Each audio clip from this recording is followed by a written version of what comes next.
Hello everybody, this is Irlc, thankfully coming in for Game 3 of Playground versus Rising here. I am very familiar with Playground. Not only is he one of my absolute favorite commentators here at Xanadu, I just love his voice, but he is an incredible dark pit main, as you guys have seen. Going 1-1 with Rising though, who I'm not too familiar with, but hey, I am always happy to see some Ganon representation here. I don't care what anybody says, that character is always scary to face, alright? Ooh, little golden haircut right now. But yeah, no, so I only caught the last hit of that game, so I don't really know how either of them are playing, but hey man, Game 3 sets are always incredible. Alright, going right to PS2. I forget where the last one was, but I do think this is a pretty good pit stage. Mainly just because of drag down combos on that platform to up tilt, stuff like that, but hey, I just saw that from Zachary's pit, so I know nothing. Alright, but already decent percent racked up, 57, and still no damage taken. I think that is still a jump, but with these arrows right now getting the snipes, what a 0 to death coming out from Playground. Look at him relaxed in the chair right there. Ooh, unfortunately missing the tech on the flame choke, getting 32 for it. But now Rising really in a deficit, and I think that's another jump gone. Good recovery there. Playground opting just to go for laser, or not lasers, going for arrows instead of like instead of edge guarding. Uh-oh. It's okay, man. I think that was just a little bit of panic mode right there. He did one jab and then tried to run away, but accidentally did another. And I've been killed like that before too, and you gotta start teching these flame chokes, my guy. Alright, lovely little nair right there. And now the percent lead is in Rising's favor, who is just not afraid to throw out these F smashes, trying to go for the aerial throw. Jesus Christ, dude. I know you have a sword, but like, calm down a little bit. Here we go, finally getting that tech chase. That would have been a down smash, and that would have been a lot of percent right now. Speaking of, percents are even, which means that Rising is most certainly in the lead. Oh god, you just cannot overcommit against Ganondorf. I don't care if it's a Wi-Fi option, you will die for it. Alright, but here we go, back at ledge. That's a big committal down B, right back to center stage. And some decent percent right. Pit doesn't have the most meat on his bones, you know. That jab isn't going to do too much percent. Oh, another early up B when he didn't need to. Unfortunate right there for Rising, but either way, he can just bring this back with one of those. Yep. Or even a volcano kick, you know. I'll pop up for a volcano kick, but already Playground racking up that percent, going for the grab, but a great spot dodge. I think we're just going to see an S smash at ledge. Down smash, excuse me. Oh, there we go. Yeah, F tilt. That's a move. That's a very good move right there. And another kind of desperate down B to get center stage. I understand it, but oh no, unfortunate F tilt right there. And yeah, the Playground just playing around the smash attacks. He's waiting for them to happen and then punishing them accordingly. That is one of the things. Again, they are good moves, but if you use them preemptively, they will be the death of you. The clash of side Bs, but one is a command grab and one is a hit. Oh, but now Rising at 92%, 96 with that arrow. He needs to find a way to make this happen. That should... Oh, wow. Okay, somehow getting the up air, even though it wasn't true. Don't do it. Okay, good job. And that should be it. There we go. And that is going to be Playground moving into winners round 2 right there. Again, Rising just a bit too antsy with some of those smash attacks third stock. And his recoveries too. People always want to go stage to edgeguard Ganondorf, but as you saw, Playground was kind of comfy just hanging out on ledge and shooting arrows and then reacting to that high recovery. Now, let's go ahead and see what our next stream match is going to have in store for you guys. And to do that, we're going to go to start.gg/The Grind Fridays. Go ahead and check that out if you want to take a look at this bracket. We got a lot of fun faces here, including one of my absolute favorites being J-Rock, one of the best at the UMD scene, making his debut tonight. Speaking of the UMD scene, you guys should definitely come and join the UMD Fest when they start up next semester. Every Friday night at 7 p.m. Centerville Hall, free to enter, free to play. Alright, but let's see. It's going to be... Oh, we have a lot of stream matches. So I think it's going to be T-Sizz and TheSlammerss, which I like that name, TheSlammerss. T-Sizz is an incredible Link main, and I was actually talking with him a little bit earlier. And he has been a Link purist like since like he's been a character purist since like 64, I think. But yeah, no, all I know is that I've clashed with the Link, and it has done me in. So it is very, very nice, and he has some amazing setups with this character. And TheSlammerss, I already want to start just cheering for because I love that name. But let's see. Okay, first of all, let's rate the controller inputting. All right. All right, that was 6 out of 10. I actually like that a lot. All right. Ooh, grab on the left trigger. Interesting. Special C-Stick is crazy. I respect that a lot right there. All right, I'm excited. I'm sitting on the edge of my seat now.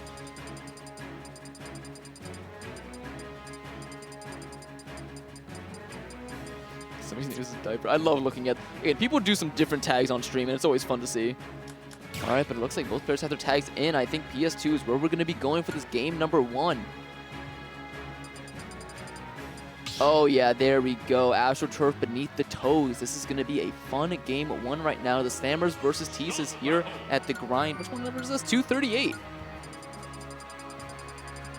All right, there we go. T-Sizz rocking that fierce deity link. Just what an awesome color palette that is. And the Banjo. All right, I'm excited for this. And the TheSlammerss, of course, referring to Banjo-Kazooie F-Smash, where he just whams Kazooie into that ground with no remorse. Getting into game 1 here, and I think, all right, are they both going to start with neutral B? All right, no, they both started with down B, excuse me. Both of them having the item pulled down B bombs. Interesting. Never really made that connection, but somehow only getting 3% from the interaction. I don't know what exactly the TheSlammerss air darts there. Already looking for a nair to get things started, trying to hold it down at ledge. That is T-Sizz having to make an early recovery. Ooh, I like how, okay, T-Sizz already knowing, showing some item knowledge right there. If you throw an explosive projectile in this game at your feet, it will not hit you. If you throw a bomb at your feet, if you throw rear egg at your feet, it will not have a hitbox for you, which is always a good thing to know. And Banjo players already use that a lot in their combos, so it's nice to see that T-Sizz is doing that as well. All right, love that fastball down right there. Not only you get stage control, you just do so much damage. Oh, but the up airs are starting. That move doesn't do a lot of percent, but it's a kind of annoying to get hit by. Oh yeah, Link's up air the exact opposite. That move kills. That move is just a demolishing force to get hit by. All right, looking for these back airs right now. Good little F tilt. Percents remain pretty even right there. And wow, that F tilt does actually reach up to the PS2 platforms. Good recovery right there, but now the Link. Oh yeah. Again, he was holding shield. There was not much you could do. If he went for that grab, you would have been hit by that bomb. Again, you can already see the tech knowledge and the setups coming out from T-Sizz right now. But again, the TheSlammerss not that far behind. Not yet to use Wonder Wing a single time. And I feel like that's what he's going to need in order to break through those walls. Well, yeah, there you go. T-Sizz not ready for it, but only getting the sour spot right there. Trying to go for the Gimp. Not going to be able to get it, though. Link's recovery is a bit too mobile for that. And there we go. Nair grab. One of the staples of Link neutral right there. Bit early on that back air. And what is T-Sizz doing with this bomb? He's playing with it. The TheSlammerss trying to slam Kazuya into the ground right there. And oh yeah, okay. Good avoidance of the bomb by TheSlammerss right there. But there, and that's not going to be it just yet. Banjo too heavy, but that was still a very, very nice conversion. And no, you can't beat Wonder Ring like that. But when that Wonder Ring delivers Banjo right to Link's loving Master Sword, it's a different story. And wow, performing some chiropractic on Kazuya right there. That should be it. Yeah, just slamming her into the bomb. Am I the weird one? Because I always thought that the remote bombs in Breath of the Wild looked delicious, right? Like, doesn't it look like something you just want to bite down on? Like a blueberry or something like that, but, you know, like blue raspberry flavored. Because I want to eat Big's bomb is all I'm saying. Great Wonder Ring right there to catch the tech chase on the Pokeball. And now we're seeing some more rear egg gameplay come in as well as some boomerangs. And just look at how much you're locked in shield by that bomb right there. T-Sizz is just riding away with this. So much momentum and so much control. But as I say that, he's put on the ledge. And are we going to see the Banjo ledge trap? What a get-up attack. All right, there we go. Some more egg firing just to get into it right now. And sniping the rear egg right out of the air. And again, just look at the item play coming out from T-Sizz right now. Is forward throw grab an actual thing with the bomb? Don't miss that tech. Okay, he has to Wonder Ring back. T-Sizz, though, a bit late or a bit of a miss on that punish right there. Oh, God, going for a desperate grab right there. The TheSlammerss needs to make something happen soon, especially when you're missing these techs against Link Bomb. All right, only 2 more Wonder Wings this game that can be used right now. Great early recovery from T-Sizz. Both of them using their downers to get back to stage. Should be a stock. No, what a mash.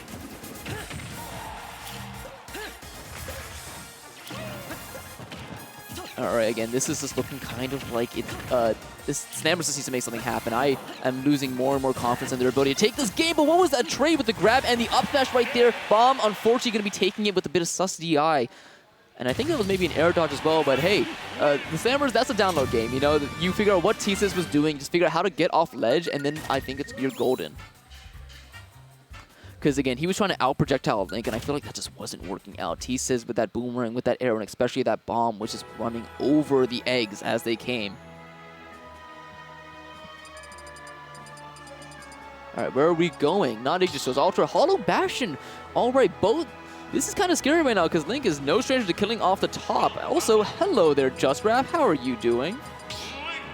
Oops, sorry, low already. Hey, what's up? I'm doing okay. I'm here until my game starts. All right, yeah, sounds good. Me, actually, I don't know why, but I'm on stream because my round 1 DQ'd. So, nice. All right, no, but again, I do not. I'm kind of scared of this stage for Link. TheSlammerss, T-Sizz. Yeah. Also, can we just talk about how amazing the TheSlammerss is as a tag? I love it. I like it. It just makes me chuckle. Yeah, but again, like this, I think is a very, very good Link stage, especially because of that buffed up smash, which is just massive and just everything you could ever wanted to. Yeah, yeah, for sure. Oh wow, what a Wonder Ring. finally using that move to break the zone that has been T-Sizz's projectiles. Right now, both of them is kind of content to play this projectile neutral. Yeah, it looks like either one of them are kind of afraid to. That was a good parry on them, but no punish on that, or no. Unfortunate right there. Yeah. Dude, the amount of times I tried to grab something and it's just whiffed, I feel that. Like, I giggle, but that was for all of us, you know? That was for the people. Yeah, exactly. Everybody who's missed picking up Rob, Gyro, Link, Bomb, I'm there for you. All right, good recovery. Never mind. Catching with the, what is that, the fair? Yeah, forward air. Why is that move so strong? I don't know, man. Link is kind of powerful. I mean, yeah, come on. Like, I've played Breath of the Wild. I've taken Link's shirt off. There's not a lot of muscle under there. How is it that strong, right? He's taking his shirt Hey, yeah, it's not my fault they started off this game in his underpants, right? Like, all I'm saying is there's no reason that forward air should be as strong as it is. Anyway, back to the match. All right, back to the match. SlammerS needs to hurry up and close the stock out if he wants to, get this game closer than... Exactly, especially going off the last game right there. It was very dominant in T-Sizz's favor. Good back throw. I'm surprised he didn't go for the down throw, though. Yeah, me too. That berry definitely would have. Yeah, because T-Sizz has... Oh, the raw F smash. Poor Kazuya, man. And wow, the Master Sword is saying no to your rear egg right there. And that's another stock. That's another fair. SlammerS is on the back foot here. Hurry up and close out the stock. Get this game closer because T-Sizz is kind of running away with this. Yeah, no, again, so far, Hollow Bastion doesn't feel like it's even coming into play that much. It's just been really. T-Sizz getting more solid at these traps and calling out SlammerS on more of his defensive options and even options like Wonder Wing, but there we go, yeah. The alley-oop. Finally on the board for SlammerS there, but this game, not gonna lie, it's kind of... Yeah, it's looking a little bit desperate right now, but hey, man, Wonder Wing's a strong move, I'll give it that, but that's kind of the only thing I could see taking this and making it even again. For sure, for sure. Because SlammerS right now, he's just getting out projectiled, and I don't think, yeah, you have to use your jump right there. 4 Wonder Wings left in this game. That was a strange option not to go for ledge, and I wonder what they were cooking. I think there. maybe because T-Sizz has been doing a lot of ledge traps, like trying to get through, but just again, trying to brute force your way through. Yeah, exactly. And oh no, only 2 Wonder Wings left. Hey man, 1 for each stock. That's all he needs. That's all you need. Yeah, you want 2 run off reads. Wonder Wing. Oh no, going for something nice right there. Oh, the grenade not catching the up B. Oh, T-Sizz deserved that grab, but just a bit too early on the draw. And now 126. This is getting scary. Yeah, SlammerS is having a very difficult time closing the distance with these projectiles. Just Link creating this wall of, moving hitboxes and no hard punish on the... Oh, man. Oh, okay. All this right. is big. 2 Wonder Wings. Don't forget, 2 Wonder Wings. 2 Wonder Wings. Okay, that means that he wins. Okay. Not even forward smash 2, just the first one, huh? Got it. All right. You know what the messed up thing was? That was with the Master Sword projectile because he was at 0. Yeah, that was a 0. That was just, okay, yeah, fierce deity Link right there. Yeah, dude. All right, 2-0 T-Sizz. Shout out to SlammerS. Yeah, exactly. Again, he was showing he knew a lot of Banjo stuff, but just at the ledge, he was getting out projectiled in neutral and in disadvantage. That's really what it was. Yeah. Hits were few and far between when it actually came to getting an up air or getting any combo started. I don't think I saw a single dash attack out of SlammerS either. It was just T-Sizz holding it down. It was crazy. It's funny. There's this YouTuber named like Vars or something like that, and he comes up with these why no one plays videos, and he literally came out with why no one plays Banjo. Oh today. yeah, I've seen a couple. So I wanted to check it out, but I was on the way here, trying to make it on time. Dude, I want to watch the Kirby one for that because I'm just very interested. I forgot what he said, but it was good stuff. Kirby's a very hard character, I mean, Kirby's Kirby. Exactly. Everybody loves Kirby. He's like the mascot of. Would you say Kirby is the mascot of Smash? Oh goodness, that's a good question. You know what? I want it to be, so I'll say so. Let's go. All right. Who is that? I don't know who that is. That is my very good friend Matt, otherwise known as Dr. Clipper as his new tag, previously known as Squid Gaming. Not because of the show, he made that tag before the show came out. But anyway, he's a frequent at the UMD scene and is one of my and he's just an absolutely incredible K-Rool main. One of your boys. And I think he might be fighting KingRoBo on stream, so we might get a hype K-Rool ditto after Struggleton and Cakepoint. Yeah, it's gonna be KingRoBo and Dr. Clipper. Oh, okay. I'm so excited for that. The K-Rool ditto is gonna be right after this one. But hey, don't get your this is still gonna be a hype match right here because that is Cakepoint on stream right there, and she is incredible. Cakepoint knows her. I wonder if she's gonna go Puff or she's gonna go Brawler. But Cakepoint, I respect her so much. She is such a phenomenal player. Exactly. And, And she converted to box like probably like 6-7 months ago. I know. At this point. I've been doing work with it. Also, if you look closely, if you really zoom in, you can see a little Wooloo on that box right there, giving all the emotional support that any good Pokemon should do. Fun fact, the only time I ever taken a set off of Cakepoint is when she first started using the box. Oh, no. And I will wholeheartedly, proudly accept that dub. But never again. Yeah. No, honestly, I've had the fortune of not fighting Cakepoint again after she switched to box, I think. So, can't say. But yeah, no, the Brawlers. Also, she has just the biggest wealth of Brawler knowledge I've... Dude, like, it dwarfs ESAM. Like, legitimately. Oh, my God. What was that frame-perfect Luigi selection? What? Did you see that? That was... okay, all right. The rapid fire? All right. Sorry, Kate, you're losing. I like, no offense. He better take her out with the down taunt. Just because of that little flex right there. Oh, no. Okay, I think it's fine. Yeah, you're fine. Cakepoint's in it. Cakepoint's in it. Imagine if that was just quick 40% on Cakepoint, though. Exactly. No, but honestly, that's low considering Luigi combos. I normally expect like 80, and this might be it right now. And wow, still untouched. And that's a stock. Quick 0 to death. Cakepoint shaking her head. Like, yeah, exactly. Quick 0 to death, not as quick as Luigi 0 to death are usually, but hey, man, it works. Are we going to get another one? Oh, down smash. That definitely meant to be short hop there. Okay, I was going to say, that was... Hey, that means he's another smash stick user, which I like. Alright, Oh, really going... Okay, Kate finally getting a bit of a combo of her own, but again, Brawler combos, while good, they do fall victim a lot to Luigi down B, but she is ready for that. She's ready, yes, What a spot dodge, though. Unfortunately, no punish on that, but like, Cakepoint's patience landing on that platform and just waiting for an option. Jesus. Really going for the hard read F smash right there, but that's going to be a grab. Back air? No, just down B. It's not going to take... Okay, alright. Yeah, but already Struggleton looking pretty comfortable right now, but yeah, frame 3 Thrupper, it's such a good recovery move. That's a stock. Alright. Finally, Cakepoint on the board, sitting at 102. This is kind of a scary stock, but definitely not out of this world. She can definitely make some comebacks. Nair going through that? Oh, yeah. Why doesn't my Nair do that? Then, okay, yeah. Uh-oh. Ban me Brawler. Yeah, exactly. Actually, no. If we ban me Brawler, Slash play Swordfighter, and that's the worst world for everyone. So I'm okay with me Brawler personally. Okay, yeah, let's keep me Brawler. Yeah, exactly. Because, dude, it's like I'm okay with Sans Business Suit beating me up. I'm not okay with Sans Business Suit with a Switchblade beating me up. Oh, but that's a big whiff right there. That's going to be an up B. Quick stock for Cakepoint. Quickly tying this game up, 43%. Moving on him. You see her. She's moonwalking. I wish they had like a... Anyway. Yeah. All right, let's see what she does with this this hey, quick man, thankfully shift. PS2 is the most neutral stage, right? Yeah, right. Yeah, exactly. It's not like some characters just demolish here. Wow, really using down smash as a get off me tool. Like, I do like that. Oh, the Waveland. I love that. That's so... Oh, my God. It's so cool. Beautiful. It's so beautiful. Exactly. There's so few, like... Oh, yeah, I love that shock put right there into the down. It was a great option. Yeah, there's a lot of, like, movement options in Smash. Or there aren't many movement options in Smash that are, like, universal across all the characters, but Waveland is so sick. Waveland is sexy. Oh, my God. Oh, using that noggin right there. Stay on that platform. Just struggling with that. Yeah, exactly. With Waveland, the up smash will just stay on that platform. K, it's not worth it. For this up smash. It's not worth it for the embarrassment. Okay. Sheesh. All right, well, Struggleton on the board there. Struggleton on the board, but a little bit dizzy from all those up smashes. Yeah, I know, right? Cakepoint definitely turned it around. Had a huge momentum shift, but fortunately for Struggleton, they were able to close out that stock. Look at that. You can see he was having a smile right there, Struggleton was. I think I got it. I'm cheeky. Oh my God, how does he do that? I'm so intimidated by the frantic Luigi mash there. Luigi. Yeah, I know. Really giving the announcer a rap career right now against his will. Going right back to PS2 though. All right. Back to PS2. All right, just don't get grabbed. This game starts a little differently than game 1. Already, not a 0 to death, so I think that's a lot better for Kate, but combo breaker Nair into the grab. Gonna be missing the down air though. Okay. A lot of these trades just not in Cakepoint's favor, and she does not have another game to work with. You need to start really making some stuff happen. Great empty hop, and that's going to be a no, frame 1 invincibility. Yes. Frame 1 invincibility. Punishing the landing on shield.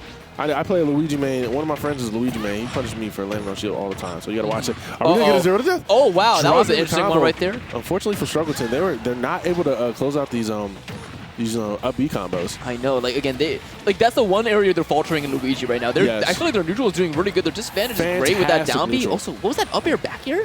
Ooh, and the snipe. I don't know how they're gonna get out of this. Oh no, that's a jump right there. That's recovery. I didn't realize I had to jump. Too late on the draw. Unfortunate right there for Kate. But I thought that was her back air. Excuse me. Cakepoint looking a little flustered there. Yeah, exactly. Wow, that up smash is not that strong, but it worked right there. Unfortunate That DI from is so, Struggleton. Yo, you missed it. She did that game 1. That Oh, she did that game 1 too? That's what I was saying. Like, oh, that's when you're talking about Moonwalk. Yeah, no. Moonwalk. Hey, yeah. man, all I'm saying is this is 0 to... I've never seen anybody look so cool while taking 41%, right? Oh, what a grab right there. Cakepoint is nasty right now. The patience on that wave dash to the up B or the up tilt up B combo is so beautiful. Don't get grabbed again. That's going to be a stock. No. What? Okay, good DI. We're good. We're good. Good DI. We DI that. All right, Struggleton is sitting with a great lead. I'm wondering how Cakepoint's going to turn this around. Oh, wow. Shock put to lock and shield. That's going to be a stock right there. No. Struggleton is relying heavily on his down B, and it's working like a charm. Hey, man, I understand it. No jab block. I thought for sure. Wow. Okay, bit of an unfortunate bounce. Oh, my goodness. I'm so scared. I'm so scared. Okay. This is doable with Thrupper. This is doable, but it's going to be a very uphill battle for Cakepoint. Cakepoint, Moonwalk again. It intimidated. Uh-oh. Oh, no. That's a down B. Great Good avoidance. This look is so scary right there. Uh-oh. No! Unfortunate right Struggleton there. taking the dub over Cakepoint 2. That was a fun set, though. That was great. Especially Cakepoint, you know. Dude, the platform play from both of them. Yes. Exactly. That was nice right there. And Struggleton having a little bit of some fun with it. You also see Cakepoint with the moonwalks. The moonwalks and up smashes. Hey, shout out to the box. That's what that is right there. That's all. No, box. Exactly. Yeah. Let me see who's next in the bracket. Next I think is going to be Squid. Oh, sorry, not Squid Plumber. Squid Game. Sorry, Dr. Clipper. I keep forgetting you changed his tag. Dr. Clipper versus KingRoBo, which I'm so hyped for because it gets K-Rool Ditto. It's hilarious that his name was Squid Game. Dude, then, you're up next, dude. I'm up next. Oh, well, goodness. All right, well, let's see what happens. All right. All right. Let me see if they call me. I don't want to leave y'all up here by yourselves, but it's just Rav. It's the grind. What grind is this? 238. Yeah. There we go. Good luck, man. Yeah. Good luck. They have not called me yet. Cool. All right. All right. Yeah. They just call Irlc.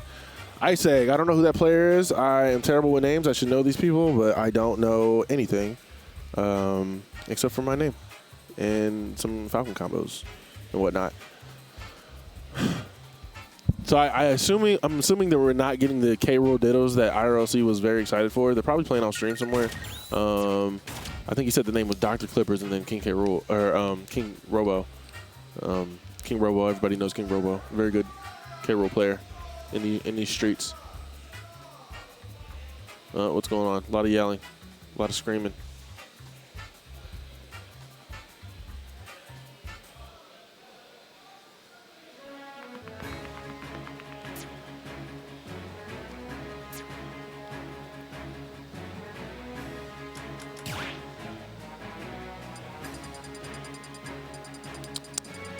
Okay.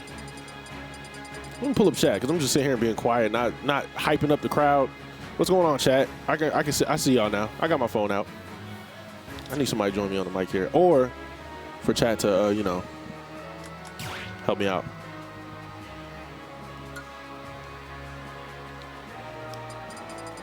I feel like I should know who Ice Egg is, but I'm dropping the ball. IRLC being a Kirby Min, possibly some other characters we don't know about.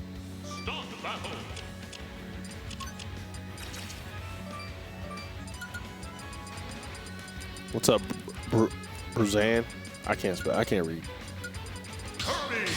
Wolf. Oh my goodness. Okay, this is going to be, not the most meta matchup here, but we'll see how it unfolds. All right. Whoa, okay. I'd say throwing out that side B and getting a quick 35 for that. I like the option of the up B because I don't know if that 2 frames, but if it does, then, that would have sent Wolf in a terrible position. All right. IRLC.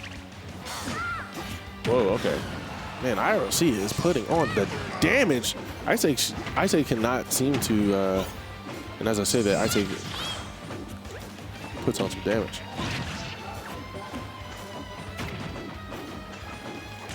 Uh-oh. The raw F smashes in neutral.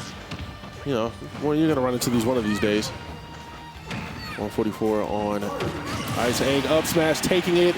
Nice percent on IRLC. Let's see what Ice Egg does to, even this game out. Or does it run away from them?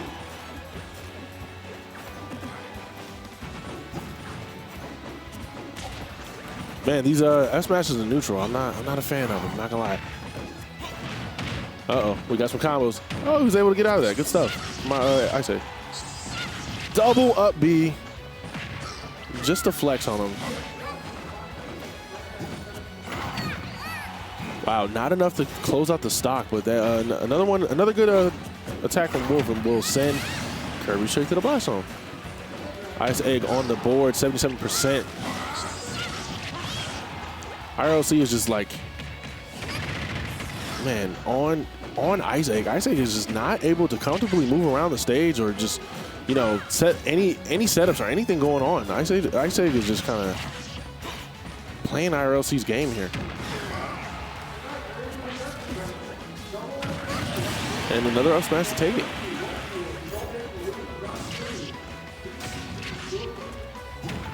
Okay, I like that. We got the Roar back air.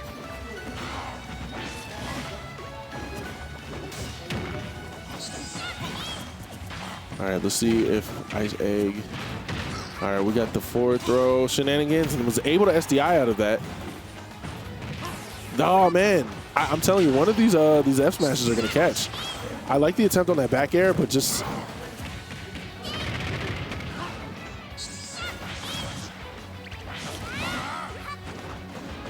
okay. Uh-oh. Trading. Kind of a bad trade for Ice Egg there. How will Ice Egg close out this stock with an up smash? There we go, 86%. This is doable. It's going to be a very hard hill to climb, but it is very doable. Quick 30 on Irlc. Does not let these strings, and oh, the air dodge to the left, or air dodge to platform, or the attempt.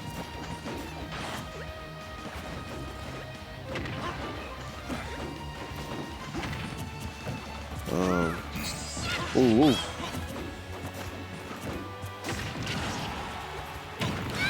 Man, I love raw back airs. I love it. It's just beautiful. This is scary for Kirby. It is Kirby, so kind of a little greedy on that down air there.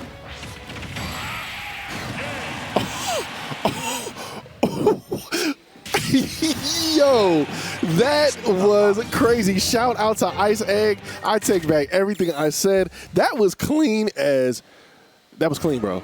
That was clean. Oh my God, look at him smiling. Yeah, I'm styling on him. What's up, man? I do this. This ain't nothing new.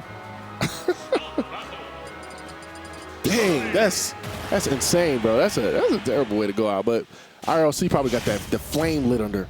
But he's gonna be. What stage they go to? Oh, Pac-Man PS2. All right.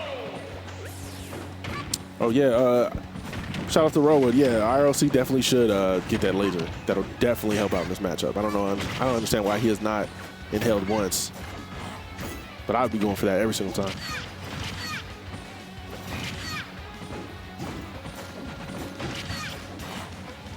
Okay, completely different game here for Ice Egg in the beginning because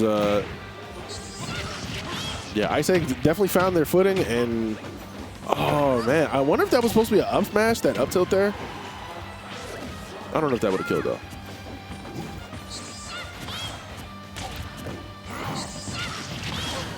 Okay. It's a pretty even game, if you ask. Definitely an even game. What's going on? Uh-oh. It's not going to kill. Trying to 2-for-1 with the down tilt there. Down angle down tilt. Or F tilt. Oh my goodness.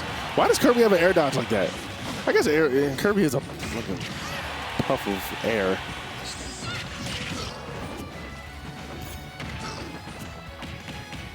This is going to do it. All right. On the board for Irlc, 138. That's one look away from taking the stock. Ice Egg can clearly close this out, make it an even game. There it is. 14%, even game. All right.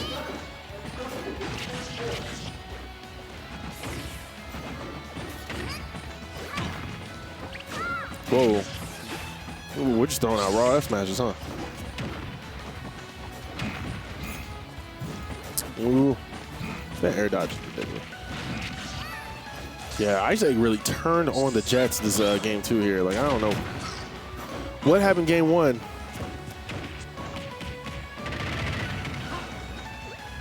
Oof.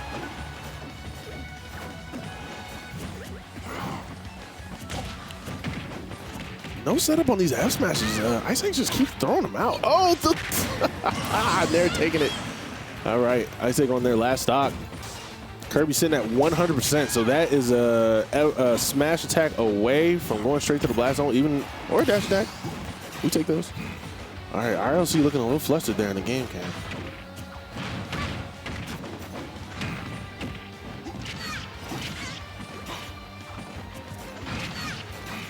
Uh-oh.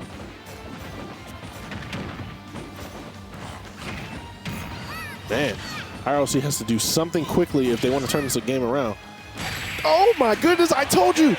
The one of the F smashes we're gonna catch, and the one F smash that caught is the one that sealed the deal. Ice Egg 2-0 quickly on Irlc. Yeah, they really showed up. Game 2, game 1 was some crazy shenanigans, but shout out to Ice Egg. Shout out to Irlc. Let me pull up bracket real quick because I don't know if I'm supposed to be called. Did I spell bracket wrong? I think I spelled it wrong. I'm an idiot. Anyway, guys, shout out to everybody watching the stream. Shout out to everybody. Oh, we got the KingRoBo, Dr. Clipper. We got that K-Rool Dedede coming up. But let me pull up bracket because I'm pretty sure I got called. I had to have gotten called by now. But after my set, I definitely would come back up here and entertain the audience. Because that's what I do. That's what I like to do. We got a game interview. Okay, Irlc coming back here. Oh wait, what? I want to hear what your thoughts is about that set. Oh, that was hilarious. But I just want to commentate this match right here. Sorry, Dr. Clipper versus KingRoBo right here. No, Ice Egg played phenomenally that last stock. We play each other stock. and losers. Are you serious? yeah. Look. Oh, like straight up, not like you're seated. Okay, yeah. All right. Well, we'll make it happen. It'll be fun. Okay, you want to do it after this? Yeah, that's probably what we should do. But hey, we're going to commentate this match first because this is going to be exciting there. No, but Ice Egg played phenomenally. Okay.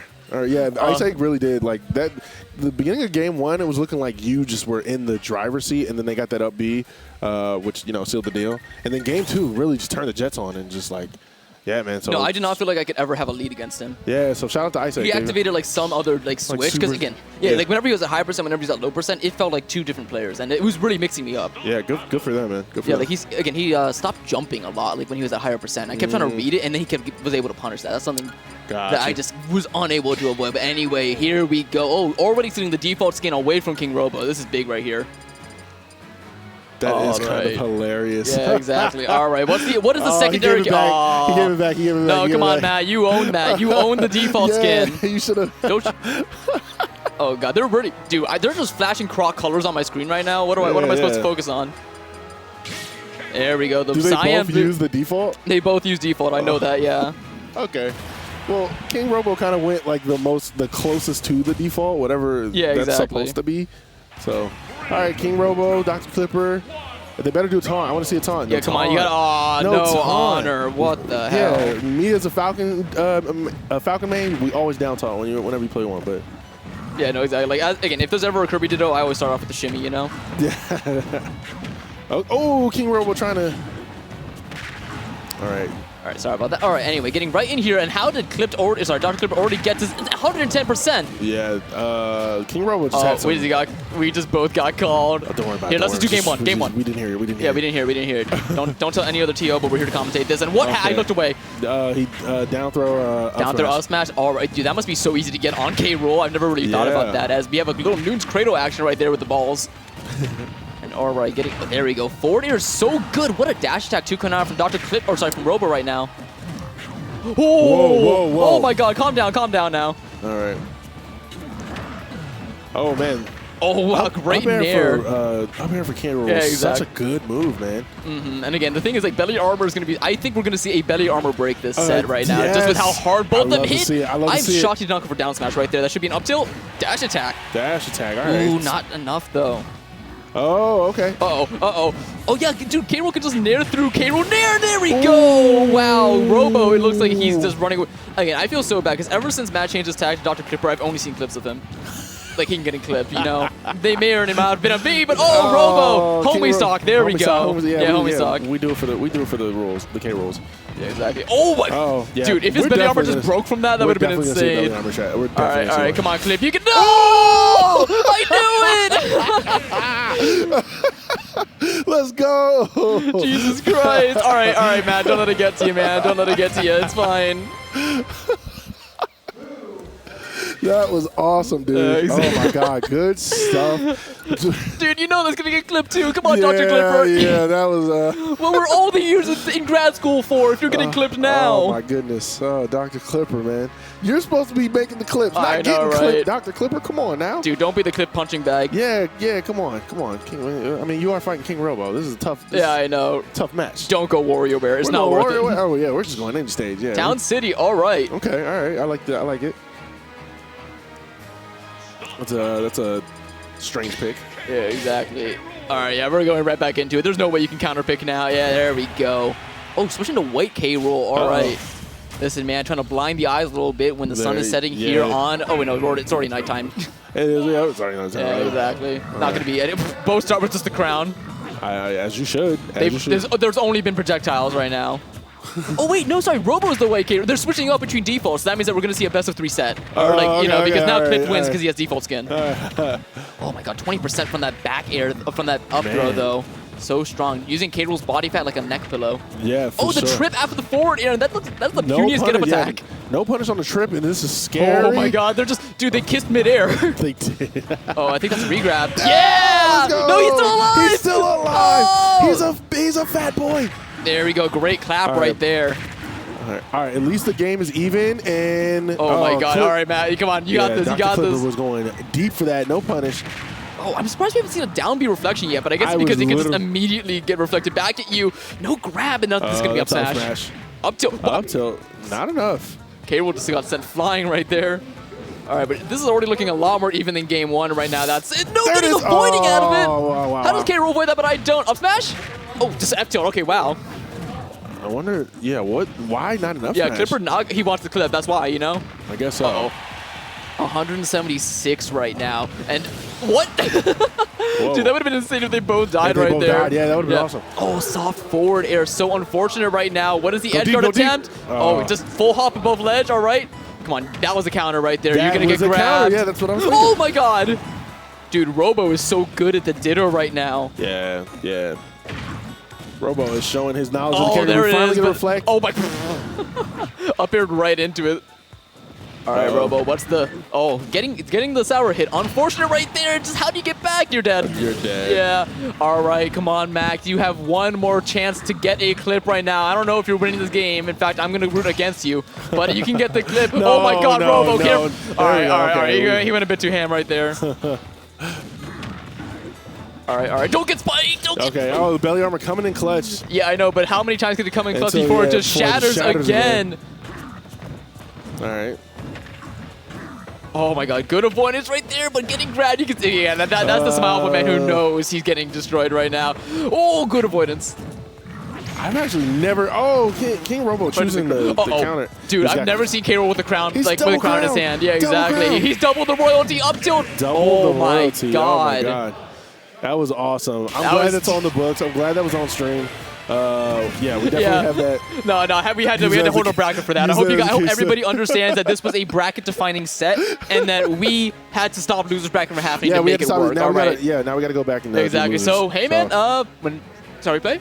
Yeah, let's go play. Let's go play. All right. Anyway, we're gonna have some wonderful commentators step in for you. I'm Irlc. I've had a wonderful time. I'm just Raph. Yeah, exactly. And hopefully we'll be back. If there's room, I'll definitely be back. Yeah, man, whoever loses will probably just be right back here. So exactly. You guys will know. All right, see ya.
battle.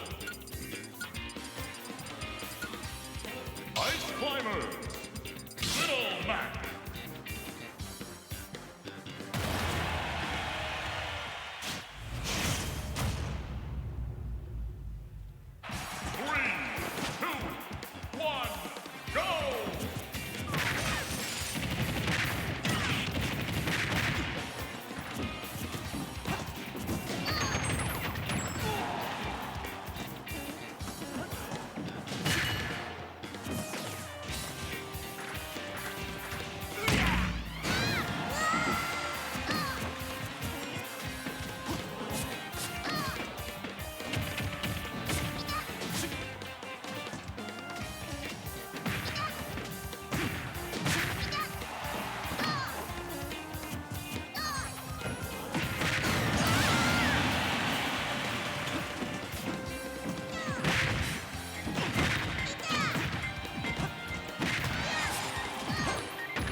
Start the battle.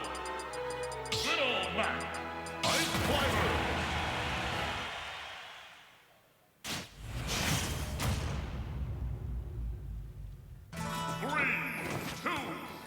Hello everyone, this is Luigi Mary here to help commentate for Peanut and ASN. Now Peanut is a very well-known and very good Little Mac player. And ASN is a slightly new name for me, but I am also horrible with names. But it looks like they play Ice Climbers. Oh, okay, I was about to compliment Peanut on getting rid of Nana to deal with Popo, but I'm just gonna kill Popo before Nana can even die. And we are going to lose Knockout Punch. ASN is very quickly saying, nope, I'm not gonna done dirty like that. I'm going to take you off the stage. You are Little Mac. How are you going to recover? Peanut is a good player, so he probably knows how to recover.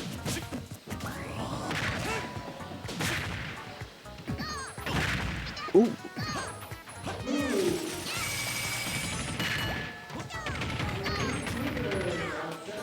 Oh, okay. Looks like my set was just called. Goodbye. Good luck to both Peanut and ASN.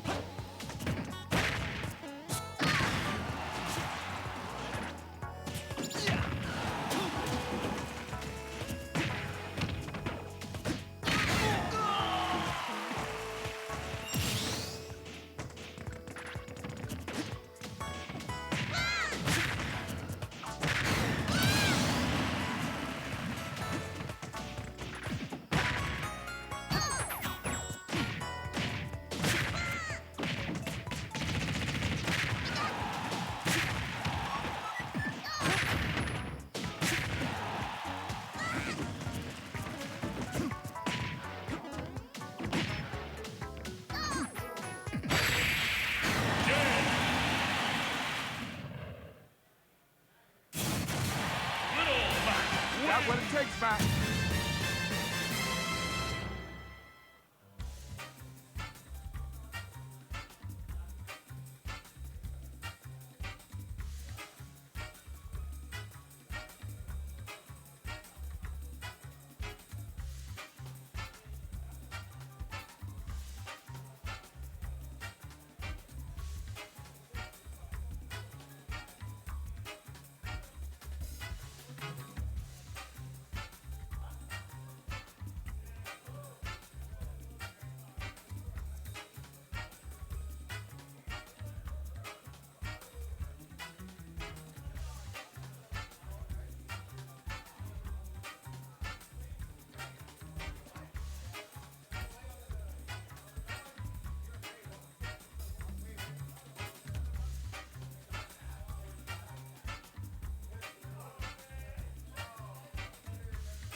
battle.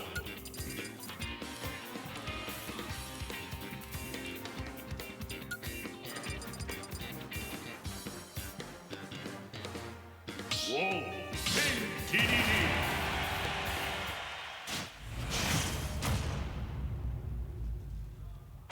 3, 2, 1, go!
Start the battle.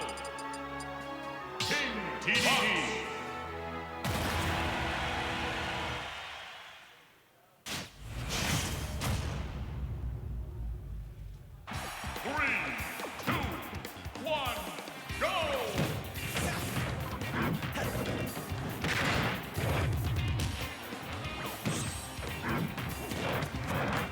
Nobody on commentary. That's not cool. Our winner's round 3.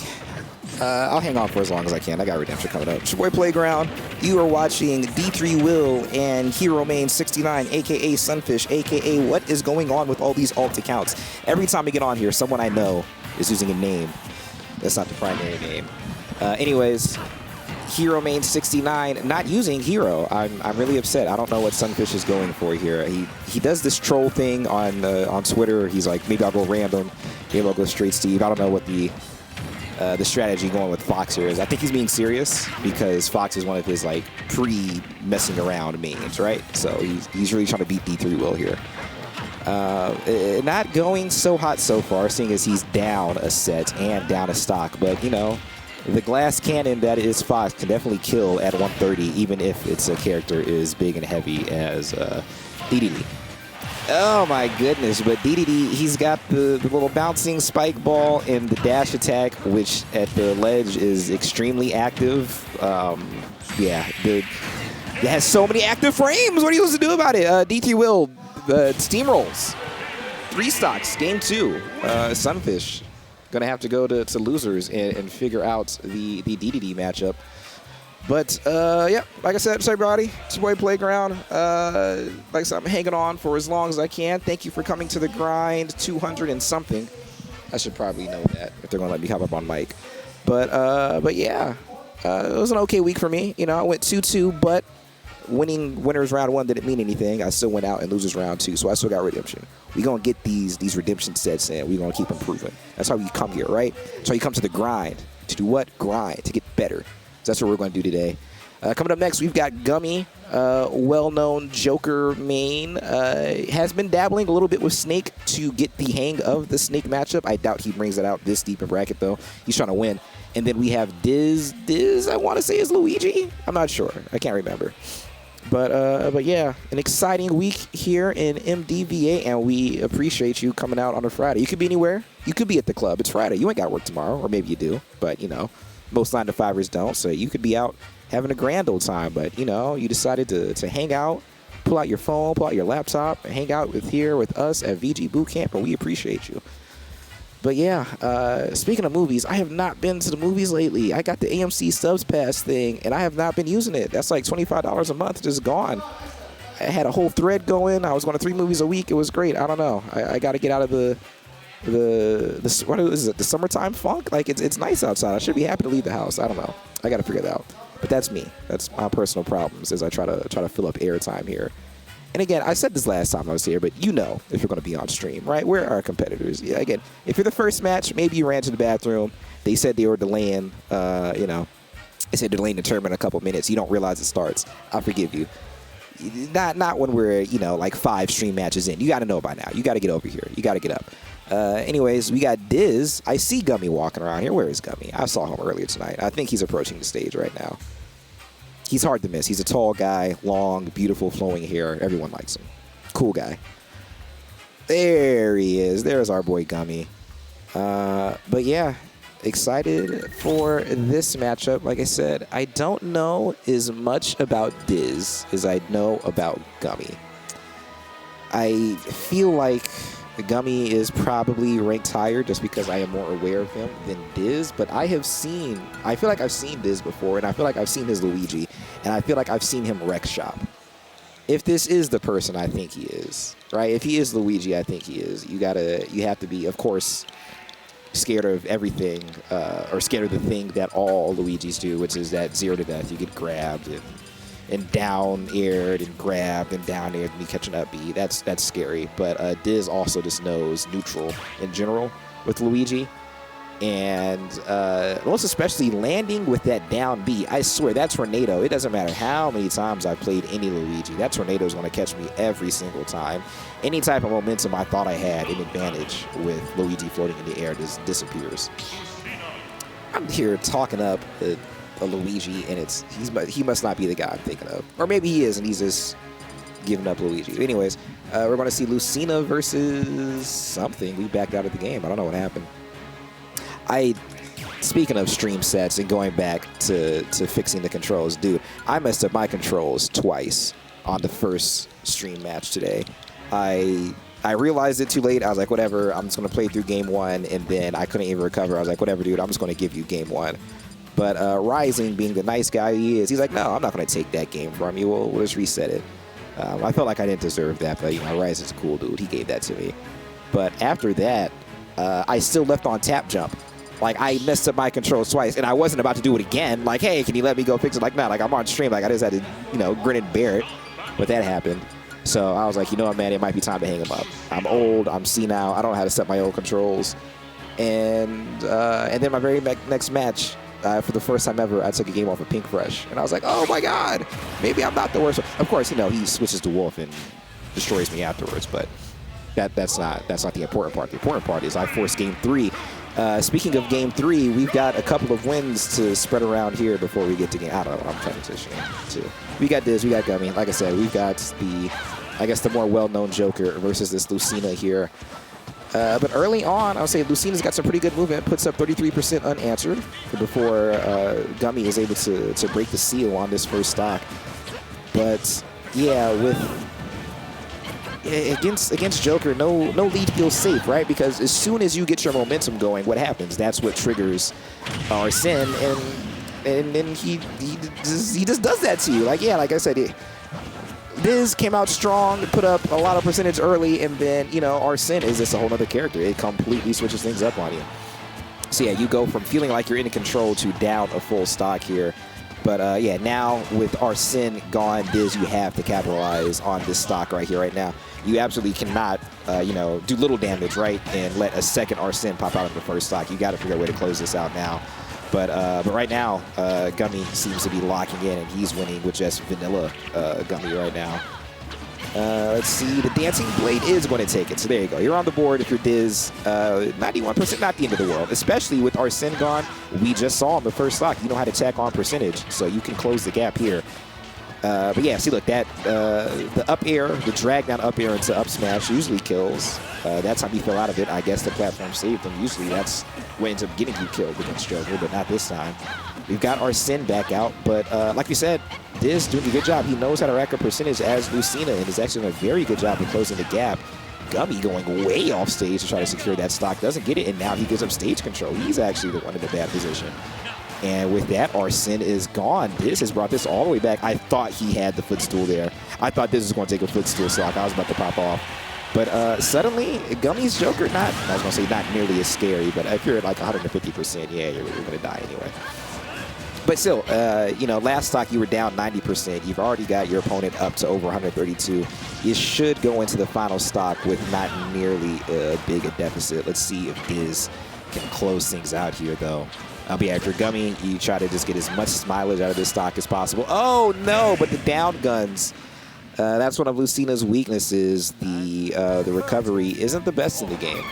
It goes like that for most Fire Emblem characters, but yeah. Got caught with the down gun at the ledge, and suddenly what looks like a close game just instantly becomes a 2-stock for Gummy. So good stuff there. Let's see, if I'm Diz, I'm not sure. Do I think, hey, what's up? We're going to be joined on a mic by Leading Luminary. But yeah, if I'm Diz, I am not sure. Do I feel like PS2 is the reason I lost? What am I counterpicking? I'm going to Kalos. Kalos, all right. All right, I'm trying to think. Against Lucina and Joker, I'm not sure what Kalos does for you specifically. Maybe it's just a comfort pick. Oh my God, this man Diz is fresh. I did not realize he had the custom Stitch hat on. All right. I'm rooting for Diz now. That's like Fred Van Vliet with the initials on his necklace. I'm rooting for Gummy. Every time I play against Gummy, I get the best advice I've literally ever gotten in this game. Really? Oh, Gummy is a cool dude. He's going to help you out. Like, you've got to like bury your saltiness over losing to him, but he's going to give you something good to improve on. I see myself in bracket against Gummy, and I'm excited. I'm like, oh yes, yeah, I'm going to get my ass kicked. I'm going to learn. I'm going to get better at the game. See, that is the healthiest mindset you can possibly take. This is a lot better than me. I'm just all angry all the time. But like I said, Gummy, I wouldn't say he was in control most of the last match, but then at the end there, yeah, between Arsene and the quick guns to steal a stock off of Diz, he was able to take game 1 as a 2-stock. These are both very talented players. And there, the vanilla Joker gets the kill there. Diz actually did a good job of surviving Arsene. Couldn't quite close out the stock first anyways, though. Goes way deep that time, can't quite convert, but he's got Joker in a pretty precarious position. He should be able to close this stock out momentarily. He's looking for it. Let's see what the ledge trap is. There it is. Yeah. There you go. Right. You caught Gummy trying to figure out a different way of getting the stage. Diz did a good job, just stood a couple steps back, waited for the option to come out. The option was an air dodge, and Gummy paid for it with his life. However, Gummy is very quickly taking momentum back in this game. He's put up 64% unanswered before finally getting caught there. And again, as soon as you get some momentum against Joker, that only means you are dragging out Arsene. Next hit should do it. Let's see the guns coming in handy again. Here's Arsene, and now you got to play really defensively and stay away from the ledges because you know that smash attack is coming. Oh, and Gummy goes for it there. Diz did a pretty good job of outranging it, but then gets caught by the side B. Let's see. Gummy with a good back air. Ooh, with the forward air. Forward air actually gets the kill. That's not something you usually see. It's usually the back air that secures the stock. As long as it takes the stock, it takes the stock. Exactly. As long as it works, it works. You know, I really like what Diz is doing. You don't see Lucina's usually as off-stage menaces, but wait, okay, I can able to make that. But yeah, we've seen Diz go way deep off-stage a couple of times here. And, you know, that's what you got to do when you're playing from behind. Sometimes you got to take stocks in unconventional ways to bring the gap back. Got to take a little bit of risk. Yeah. So let's see, the neutral is going to go to Gummy here. Yeah, if you're Diz, you got to figure out something quick. That was really risky. Thankfully, though, the platform saves him from landing right in front of Gummy again. But yeah, if you're Diz, you got to find a way to stop the extra credit that Gummy is tacking on you right now. And you can see Gummy just taking his time. Yep. I say what? He was taking his time throwing out the guns, but eventually Diz, with the great offstage play there, gets us down to the last stock. 90% not the end of the world. If Diz can survive the Arsene that's going to come out on this stock, his chances shoot up exponentially, but that's going to be a tall ask because he's already going to be well over 100% by the time Arsene pops. Let's see. Gummy is playing patiently, knowing.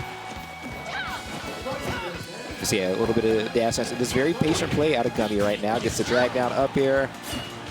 Let's see, yeah, if you're Diz, you know what? Arsene is about to come out, but you're also going to be working with just about full rage, so you do have a chance to bring this back. But yeah, again, you know, the next hit means you've got to deal with the thing. Here it is. Big man on board. A good parry. Doesn't get anything off the down throw, though. Let's see Gummy doing a good job with all the gun usage and eventually closes it out with the back air. So good stuff there from Gummy. The power of the custom hat not quite able to come through for Diz. I got to get some like custom clothing. I need to. That's smart. That's cool as hell. I need to do that. I'm gonna get. It's like a name tag in real life. I'm gonna get something. Yeah, I need whether it's a hat or a customized hoodie. Like a jersey. I'm gonna walk around. Yeah, I'm gonna walk around. I'm gonna get like a varsity jacket and like walk around the playground like I'm somebody. But yeah, once again, thank you guys for coming out to the grind. It's 2:30 something maybe. I think. Maybe, hopefully, but yeah. 2:38. Thank you so much to our producer finally saving me. But yeah, it's Playground and Leading Luminary. Are you playing Redemption today? I am playing Redemption. Hey, a couple of Redemption guys here. You know, I went 1-2, but we always take at least one win. You know what? All wins I take. I take all wins. That is the healthy mindset. No matter what, even if you go 0-2 a main bracket and you only get one win and Redemption, you take it. And if it's a close win, or a close loss, I'm like, that's great. That's it could have been me. It could have been me. It wasn't, but it could have been. But yeah, good stuff there from Gummy. A strong 2-0 there for him. Saw some good stuff from Diz. But like I said, like even when you get your momentum going against a Joker, it's tough because Arsene comes out and that completely changes the game. And we saw that happen on the very first stock of the game. Diz took a lead, then Joker came out. Suddenly that down air spikes, and that pretty much changed everything. So, but yeah, good stuff there. Coming up next, we've got Pink Fresh and KBean. Pink Fresh, well known around these parts. KBean apparently is rocking with KML. We know KML. Are you aware of KBean though? Do you know anything about it? No. No? All right. So no, I said earlier I'm horrible with names. But yeah, he apparently knows what he's doing because I think this is still winners quarters, maybe even winner semis. Yeah, winner quarters. Okay, so yeah, KBean must know what he's doing. Like I said, Pink Fresh, well known around these parts. Absolutely. He's a legacy player. I'm assuming he's been here. By the way. He's a follower. He had a kid. Oh, shout out to Pink Fresh. Congrats. Here I was about to talk about the fact that he's been around. I'm assuming he's been around since like Brawl. I want to say I've only been around for like a year. I don't know this. Yeah, but yeah, shout out to Pink Fresh. Hopefully these guys don't have the same problem I do and actually know how to put their controls in. I'm not going to live that down for a while. Yeah. I'm going to be upset with myself. But you can only make the mistake once before you never make it again. I mean, but that's the thing. I did it twice on the same set. The same set? The same set. I did it twice. At the second point, that's on you. Fully on you. It was completely on me. I was like, I'm just going to have to sit through this. Like, I cannot possibly ask them to kick back out again. It's like, we're just going to live this. First time it happens, oops, it happens. Mistakes happen. Second time, Exactly. Life is hard, man. I would have spent 5 whole minutes staring at the control screen. Just to make Like, sure. Are we all good? We're set? Hey man, this is what happens when you're live. You know, live on the internet. A lot of people watching. You get nervous. You make mistakes. I'm sorry. Nerves happen. All right. But yeah, Pink Fresh arriving to the stage, looking like a confident player. And I'm assuming fatherhood is probably a bit of a power up, right? Absolutely. Right. They talk about old man strength, dad reflexes. Yeah. I think that translates to the game. I think we're going to see a stronger Pink Fresh. I don't know. I'm just talking. But yeah, I'm not familiar with KBean, but I know Pink Fresh has a lot of characters. I usually see Min, but he has the Spaceys because every top Xanadu player has the Spaceys. I know, right? Like that's in the contract. Like, yeah, you've made top 8 at Xanadu, you now have to have a Pocket Fox just because. Like, it is in the contract. When they hand you your winnings from the first time you make top 8. That comes with a little envelope inside. You get the little Izaw Smash tutorial video and say, learn this. Exactly. Like, yeah, exactly. They send you a link with your congratulations tweet. Ooh, Corrin. That is such a deep pick. Corrin. I have never seen his Corrin before. I've seen it once, and I loved it. So really? I'm pumped. Okay. We might be seeing something new. KBean rocking Big Bowser, though. You know, heavies are considered low tier, but dude, like playing against heavies is so freaking scary. It's horrifying. Dude, like it's like I've always likened it like you're trying to like disarm a bomb with like a timer on it, but like it's constantly like doing little jokes. Like it's throwing the little flower that comes out and shoots water in your face. It blows up confetti sometimes. Like you just know it's going to detonate on you. You just don't know when, and it's constantly scaring you with moves that you think are going to end it all. But, and the whole time you're thinking, I should do this, I could do this, I could do this. Exactly, right? I got it. And then you don't have it. But in the back of your mind, you're also thinking, oh, but what if I don't? But what if I don't? And then against someone like Bowser with tough guy, so like if you have a rapid jab, as Corrin does, you have to stay away from it. That has to be a gentleman's now, because otherwise you get punished for landing, you know, your probably most basic combo, right? Just mashing game. So right, it's something you gotta keep an eye on. And yeah, like I said, you know what? Yeah, Bowser is low tier. He's a heavy. Took the first stock off of Pink Fresh. KBean, he doesn't care about tier list. He's like, you know what? I got this no matter what. I will always respect a player who does not look at the tier list, but looks at their heart for who they want to play. Believe in the heart of the cards, believe in your character. Oh my goodness, didn't even get the false flash there. I guess a bit of bad DI there out of KBean, and Pink Fresh able to steal a stock on the heaviest character in the game here. But yeah, that is also probably Corrin's best move, right? The side B, the spike. It's a kill move, but it's also, you don't get punished for missing it, right? If they throw the shield, you just zip the other way, and it's free for you. So yeah, that's something you got to watch out for. Let's see. Ooh, so KBean goes big with the try to win neutral there with the grounded up. He doesn't quite get it, though. Pink Fresh is maneuvering beautifully around this giant hulking beast. Dude, the sliding reverse up tilt is good money for KBean right now, and so is a command grab. Doesn't quite get the kill, though. Let's see what the ledge trap is. Oh, actually gives up stage control to a nice down tilt there from Pink Fresh. Let's see. Oh, Pink Fresh. That looks air scary, and then it was all scary. the way across the stage. Doesn't quite help him, though. He gets caught anyway. So, yeah, now KBean able to take both stocks first here. Now working with a little bit of extra credit. Let's see. Oh, really? So I guess the fire beats out the water ball that Corrin throws out there? I am always shocked at how many things fire just beats.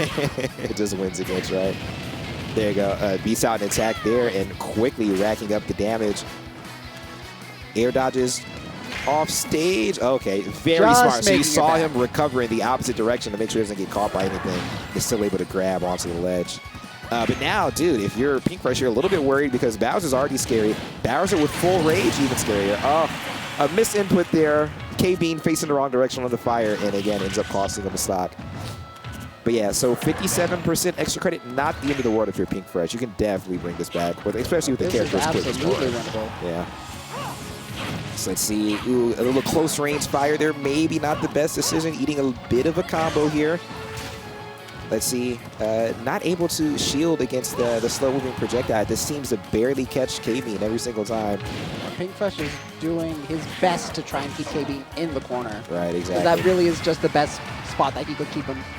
Because, like we said, this is just a bomb. Exactly. You don't want this bomb to have any control. The next big hit over 100% is going to be detonation. So yeah, if you're Pink Fresh, you really can't afford to get grabbed like this. is going to survive that. DI, So the you next take one, that. exactly right. The next one probably does it. Oh, no! that's a shame. And even Pink Fresh is laughing a little there. Right. So I guess a smart play there from KBean. Pink Fresh was expecting the fire or really just anything to counter there, and KBean says. Yeah. The no I'll be mix-up, patient. mix-up. Like, I'm Yeah. just going to sit here and watch you trickle down. And, yeah, from there, I guess the angle on the up B wasn't quite enough for Pink Fresh to get out. So he is going to find himself in a 0-1 hold here. Let's see. I'm assuming he switches off of Corrin because you may be a big fan of the Corrin, but I'm Corrin just not did sure if not that's his win. best. I'm not sure if that's his best character, and not against a heavy like Bowser. But let's see here. We're sticking with the Corrin. Never mind. Yes. See, what do Yes. I know? What do I I am know about vindicated. anything? What do I know about Pink Fresh? You know, he's been here for how many years now? Who am I to say switch off the Corrin? If you think you can win with I mean, Corrin has you good can win with range. Corrin. It's Bowser's not as much good All right. range. I'm also a little bit surprised by the stage pick. Small Battlefield is basically even tighter quarters PS2, right? So the same stage with even less space to run away from. I would think this actually helps out KBean. But again, Pink Fresh, many, many more years of experience. Who am I to say that he's making the wrong call? I'm a Pink Fresh redemption, knows right? what he's about. So I'm going to trust him on this. But yeah, and then the fire actually beats out the recovery from Ooh, Corrin. Oh my tough guy. goodness, and he tough guys with the up smash right through that. And maybe I do know what I'm talking about. Maybe Battlefield and Corrin weren't a good pick. Right now, KBean running it up, only at 48%. And dude, Bowser's the heaviest character in the game. It's going to take a bit to kill him. KBean probably rocking with a little bit of extra confidence right now, but you don't quite want to count Pink Fresh out. You're going to see Exactly. if he can get into his offense here. And so I've seen Pink Fresh land the projectile multiple times. It also stuns, but I guess it's the distance. Pink Fresh just hasn't been able to really capitalize on it afterwards. So KBean not able to get out the way, but it hasn't hurt him too bad when he gets caught with that. And you see the little stalemate That was there. a Russian standoff, Mexican standoff right then and there. Right. Like, I want to see what you want to do, but you want to Yeah, see what I want to do. Exactly. So we're just going to sit here, and I'm going to watch your shield window down. Pink Fresh with actually the aerial side B there, able to take the stock. And at the end of the day, only took about 59% extra credit before getting hit there a couple of times. So he actually did a very good job of closing out that last stock. But yeah, typically Bowser is going to get a lot of mileage out of a lot of his stocks. You're not going to kill him until around, you know, like 120%. And then the tilt attack there, 2 frames. Well, I don't think he That's actually not a even made move the that looks ledge. like it should do that, to be quite honest. At least not be that powerful. Yeah. I'm very surprised it actually killed. But now, KBean up a full stock and a game. Pink Fresh is going to have to put together something here. But yeah, just the small battlefield, there's even less space to run away from, to escape KBean. Things might be working against Pink Fresh here. Throws up the shield. And again, that's the fire is such a game changer for Bowser, because even if you shield it, what does that mean for you? Especially if you're at mid-range, like, it means your shield is going to get dwindled, and eventually you're going to get shield poked, right? Like, even shielding it doesn't mean you win. Or worst case scenario, she'll break. Exactly, right? And then you're just done. You're just done because Bowser. But yeah, up at 114%. Yeah, the next However, side B Pink on Fresh this is stage getting a lot of good hits in. might kill. Why did I say that? Oh, Not but we're quite. live. There you We're go. live. We're good. We're good. The next one definitely will, though, with Yeah. Corrin at 139% here. KBean finally. Ooh. I was like, KBean finally shielded the projectile. Didn't matter because he runs into the next one and then dies for it. But yeah, Pink Fresh right now, he's got to play very safe, very defensively, no big swings, right? Quick, safe attacks, or just maybe one good aerial juggle. Patient there, waiting out the air dodge. Oh, suddenly things are very scary for KBean. He can't find a way to get down off the platform. Catches a side B. Oh my god! Oh my gosh. That's a terrible up B, but was not punished for it. Oh wow! Oh, that's Pink a Fresh shame. gives one away there, but we are far enough into the night that this is going to be a best-of-5 set, I believe. So I thought it was yeah. best of 3. I just don't think they've updated the scorecard. But yeah, this is best-of-5. But no, Yeah. Pink Fresh Yeah, we're had still the here. comeback there. KBean had to be a little worried. But in the end, KBean threw out that errant up B, but Pink Fresh is unable to punish it, and KBean takes advantage of the situation, gets his side B, gets the win. So now, yeah, Pink Fresh, a bit of a hole to drag himself out of as he now finds himself down 2-0. Sticking with Corrin. Yes. No, KBean won both games. It should be 2-0 KBean, right? It'll probably get updated. Yeah, but yeah, so 2-0 KBean, and here at this best-of-5 set, and we're sick. Dude, Pink Fresh is a very confident dude. He comes right back to small battlefield again, does not change the character. Confidence is really all you need sometimes. Maybe it is, right? So yeah, we'll see. And especially the way that last stock was going, it felt like Pink Fresh had a bit more of a handle. Yeah. A bit more of a handle on it, right? In the end, it was really that one mistake, not punishing the side B, and that is what allowed KBean to win. But he was getting juggled relentlessly that entire final stock. Yeah, with that whole last stock there is part of why I'm confident Pink Fresh can do this. Okay. Because he very quickly was able to turn it around and almost make it his game. Got you. But this game, starting off like the others, KBean again draws first blood. And then the run-up up tilts, and now he gets it launching into his offense. The neutral win is eventually going to go to KBean with the grab there. But yeah, things looked very close until they didn't. And suddenly KBean running up the huge two-stock lead with the up smash. Oh, and then the threatening walk across stage with the camera zoom in. Dude, KBean, there's no emotion on his face. Like this, clearly he feels like he deserves to be here, and he deserves to keep moving over in winner's side. Like, not at all feeling the pressure of the moment being on stream against such a big name like Pink Fresh in the area. Just handling business pretty much. Let's see the ledge trap. Is this going to be a straight up grab? The throw doesn't quite kill. Yeah, dude, Bowser is just tough like that, dude. Doesn't get the kill on the up throw either. Bowser now surviving up to 188%. And with full rage, you might end up getting 3-stock if you're not careful. You do end up getting your back air there, though, so there you go. You can get away from the 3-stock. Doing a little bit of damage on the second stock here. Like, yeah, you got a bit of a mountain to climb, right? Yeah. So it all starts with one hit. You got to try to launch into your Corrin bread and butters. Like, what are your low percent combos? Just try to give yourself, try to give yourself something. But KBean, again, just cool as the other side of the pillow. Stands strong, throws out another up smash, and gets his dub. A clean 3-0 for KBean. But yeah, so yeah, if you're Pink Fresh, was that overconfidence? Like, I'm not switching off for Corrin, and I'm not switching off the stage. We're just going to do it, or I personally want to err on the side of overconfidence. Okay. Because Pink Fresh is a very talented player, and I'm sure he's aware of that. I got you. And if you have a character you like to play, sometimes you're like, I don't want to play this good, like arguably somewhat better character. Okay. I want to play my more fun character. And then the other part of me is thinking, like, Pink Fresh has been for how many years? He's won how many Xanadus? He's like, I don't really need this. I just want to play Corrin. I just want to have fun. Like, if I lose, who cares? I'm kind of erring on that side because, yeah, Pink Fresh, he didn't seem frustrated or anything at all. He was like, yeah, whatever, man. Even with that messed up recovery, he was openly laughing. Exactly. Like, I was like, yeah. It happens. It didn't seem like he was upset or anything about it. So, yeah, I'm erring on the side of, hey, man, this is not my first rodeo. And he's in winners. He can still train through losers. Right. But, yeah, up next, we've got Peanut and TrapHoodHighlights. Peanut, well-known. Little Mac TrapHoodHighlights, making a name for himself here at Xanadu as a Pokemon trainer.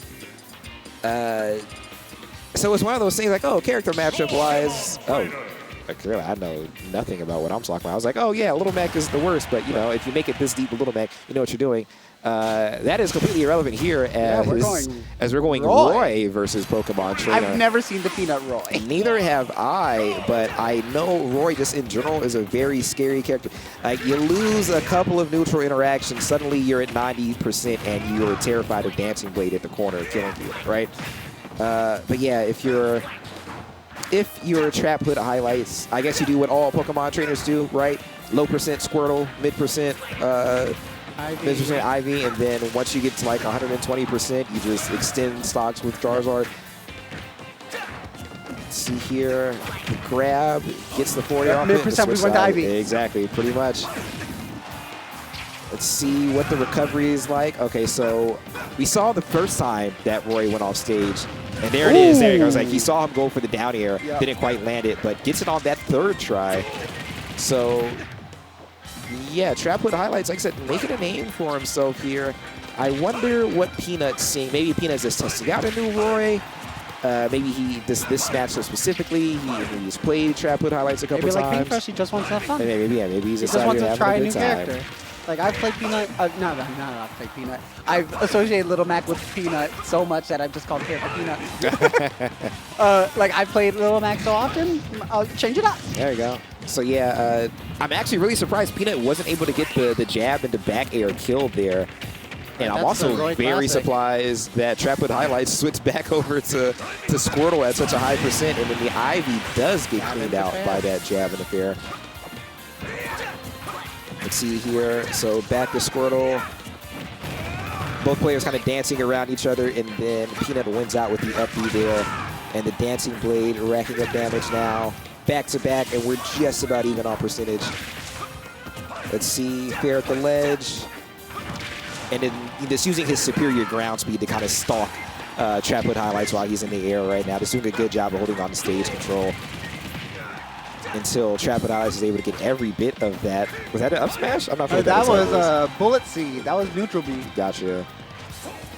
Let's see how's TrapHood gonna punish him on the. I was gonna say punish him on the platform. He's not able to do it, but it does eventually get the second stock with the same exact side of the stage as well as the same move, that down B, I'm starting snuffing to out the realize recovery. why he might have not won Little Mac.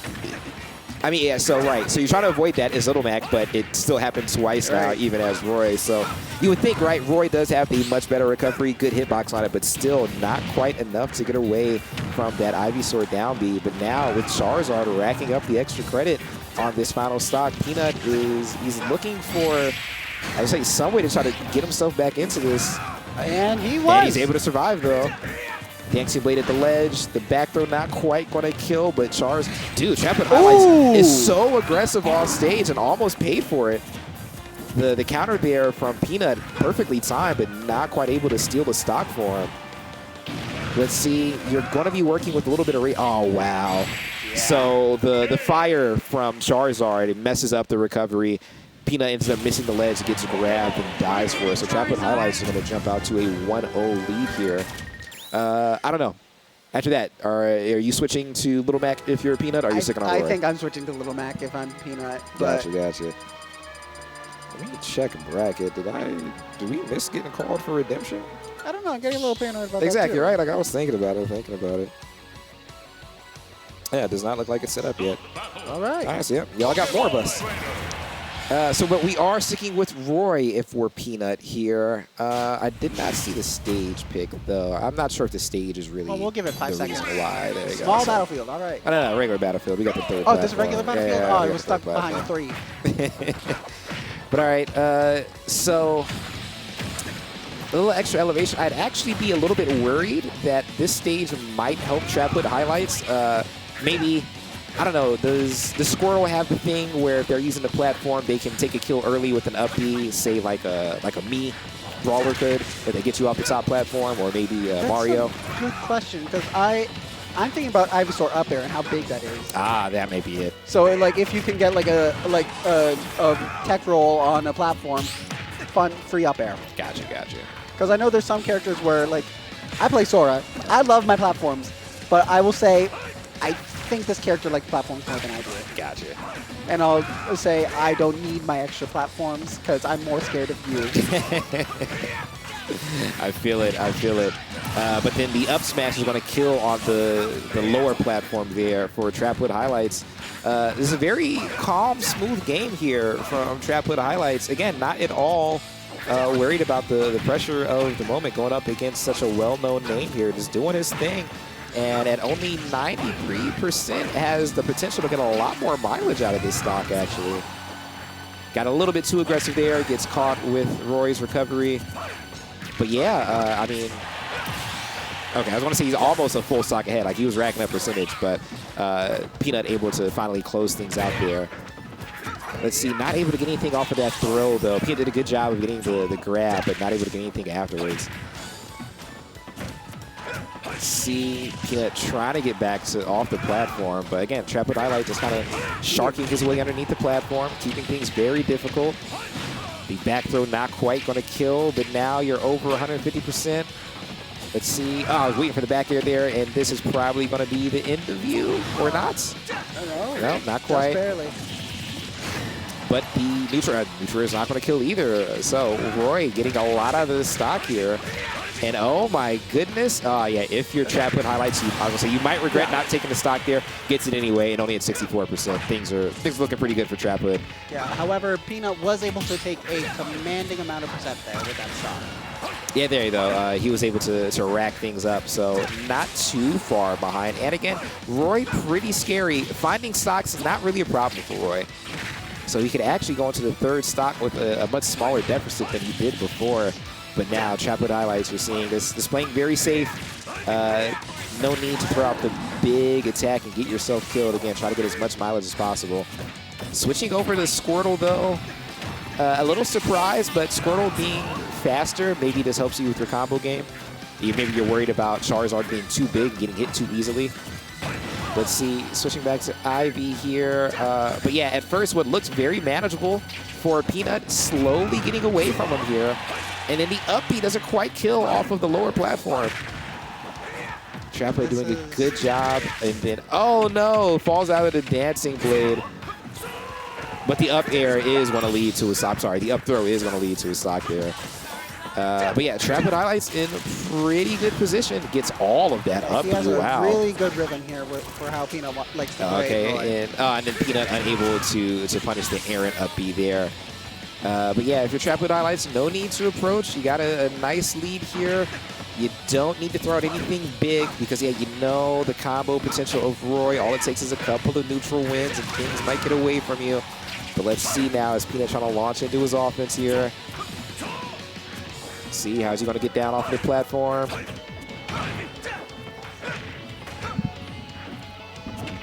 Calling it to redemption here. Let's see.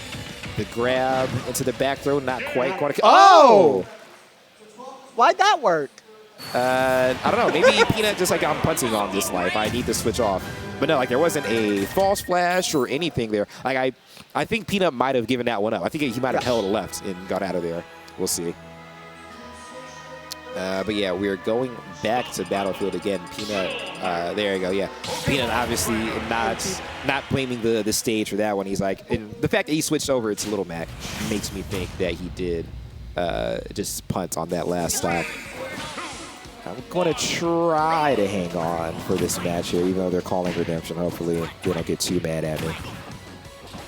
But there you go. But Peanut switching back over to what he knows probably a little bit more, Little Mac, and he's racks up an early lead. This might be a good switch for him.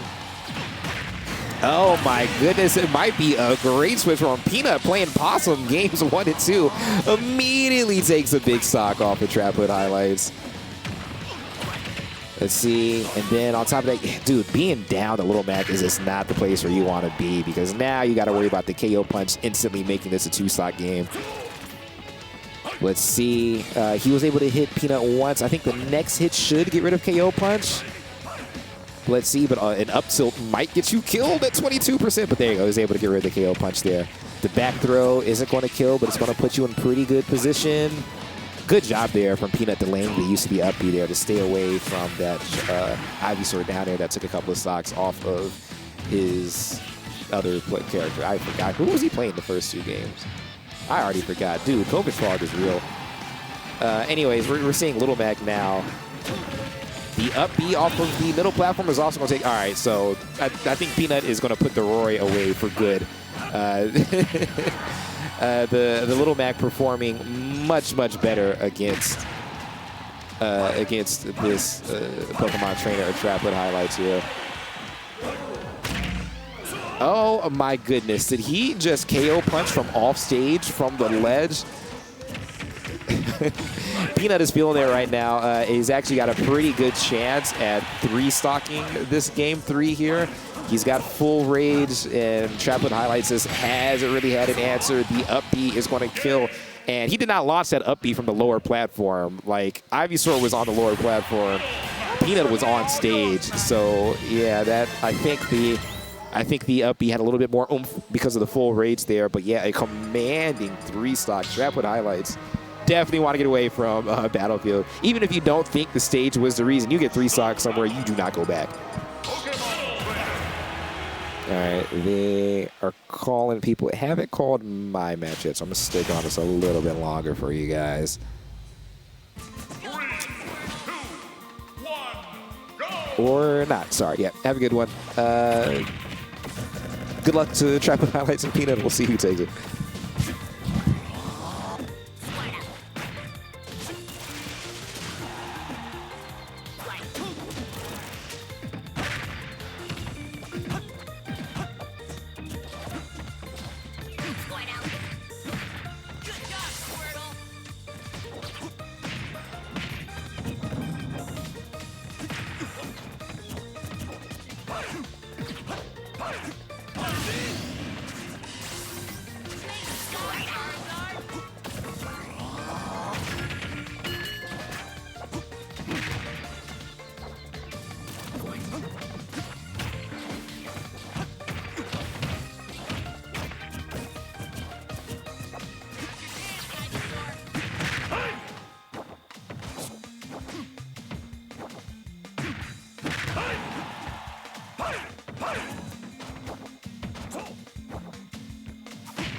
Stop the battle. Pokemon Trainer.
It's all yours, man.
battle.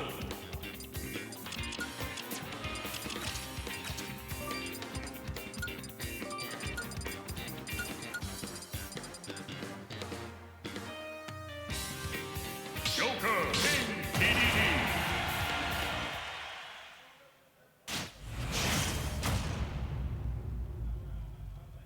Three, two, one, go!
battle, Joker King Dedede.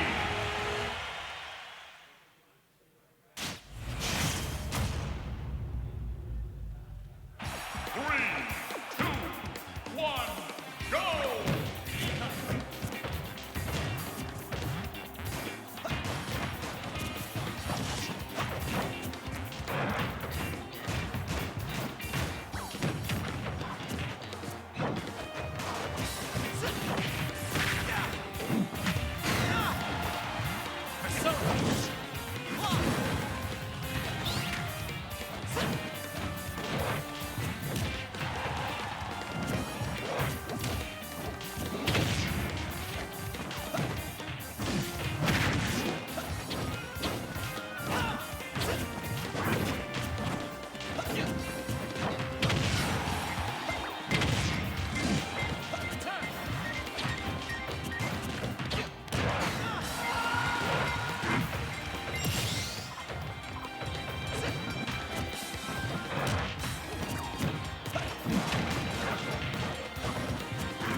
Start the battle.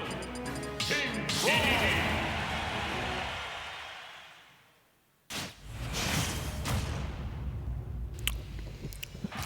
Dude, you turned it on while you're chewing? Yeah. It's so disgusting. Anyways, oh, we're gonna see the Chrom come out from Gummy? Well, D3's will F smashes have been different. Gummy also has a bit of a problem of like always trying to cross you up when trying to land with an aerial. Like if you center stage, he will just jump over you and across you. Yeah. Across from you. Like, and it's just a bad habit and it's costing like a lot. I'm eating a pop tart right now. Don't eat on comms. What? For the love of... Oh, my fault. All right. Well, yeah, Gummy in general does have a problem with also trying to force situations, which is funny because he is a character that can absolutely, you know, make the other character force a situation. But that is like Gummy's main habit is he's relatively too honest. Too honest? Yes.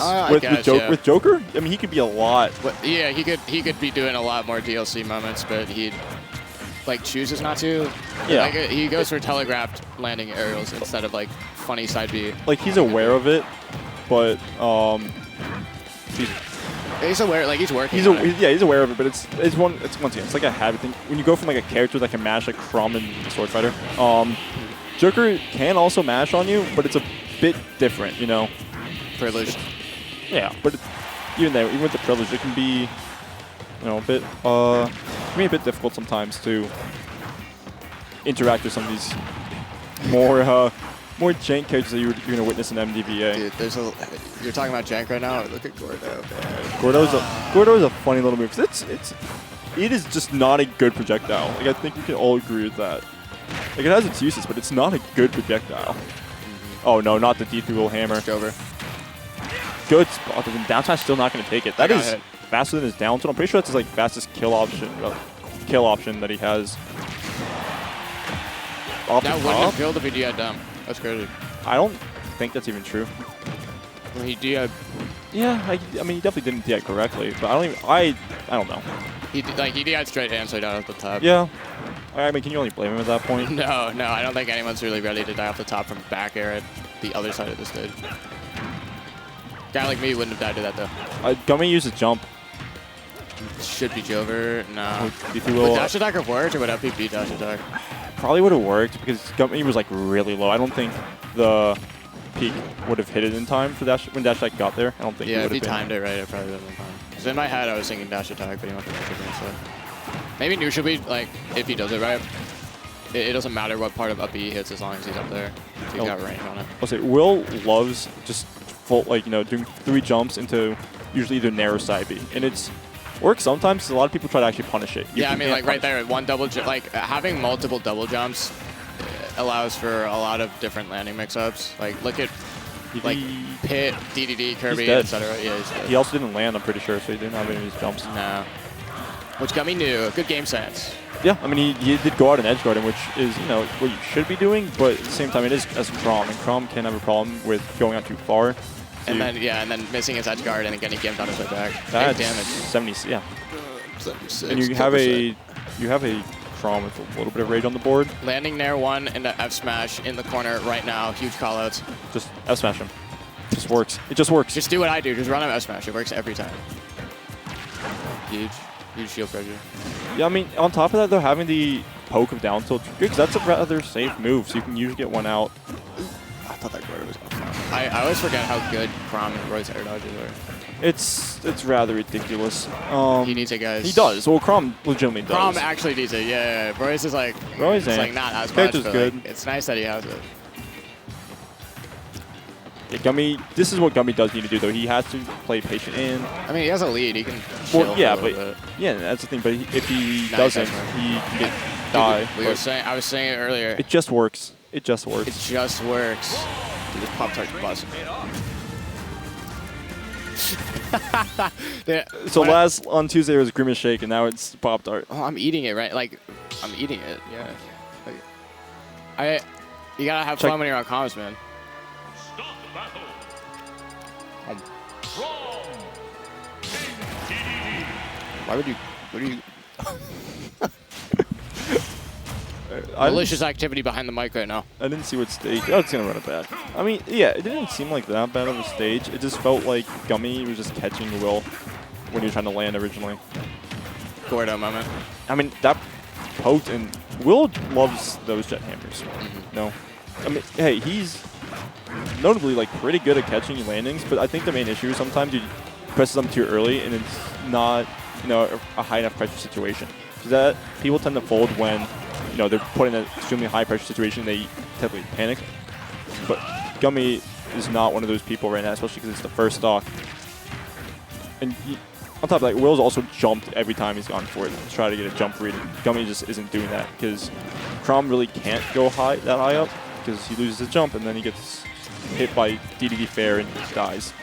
Yeah, that was raw. That was He won neutral like 2 or 3 raw. times in a row.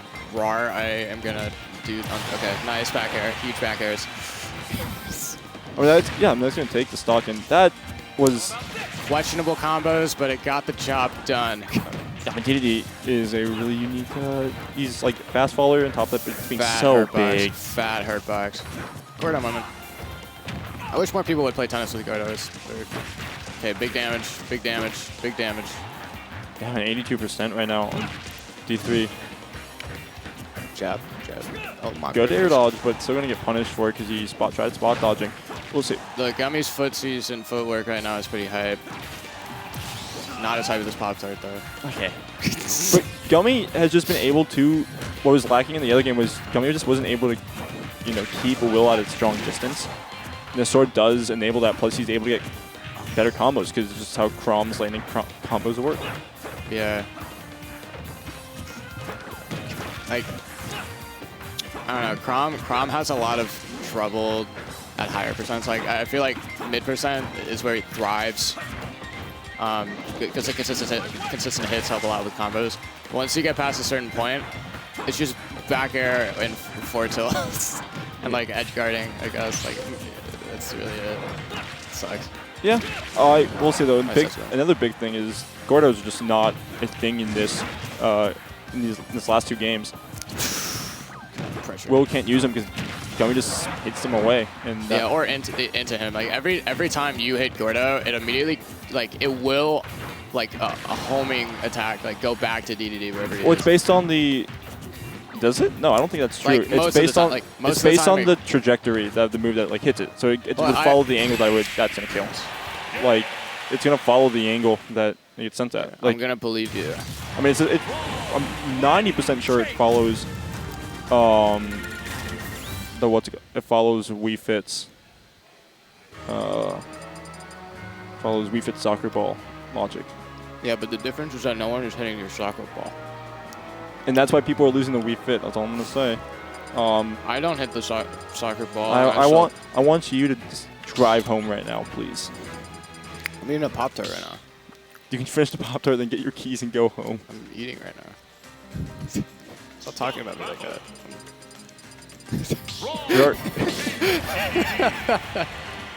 We're gonna see the Dedede pick come out for that game 5. No Wolf switch from a Will, which he does have, and it's pretty good. It has a Zaxi win.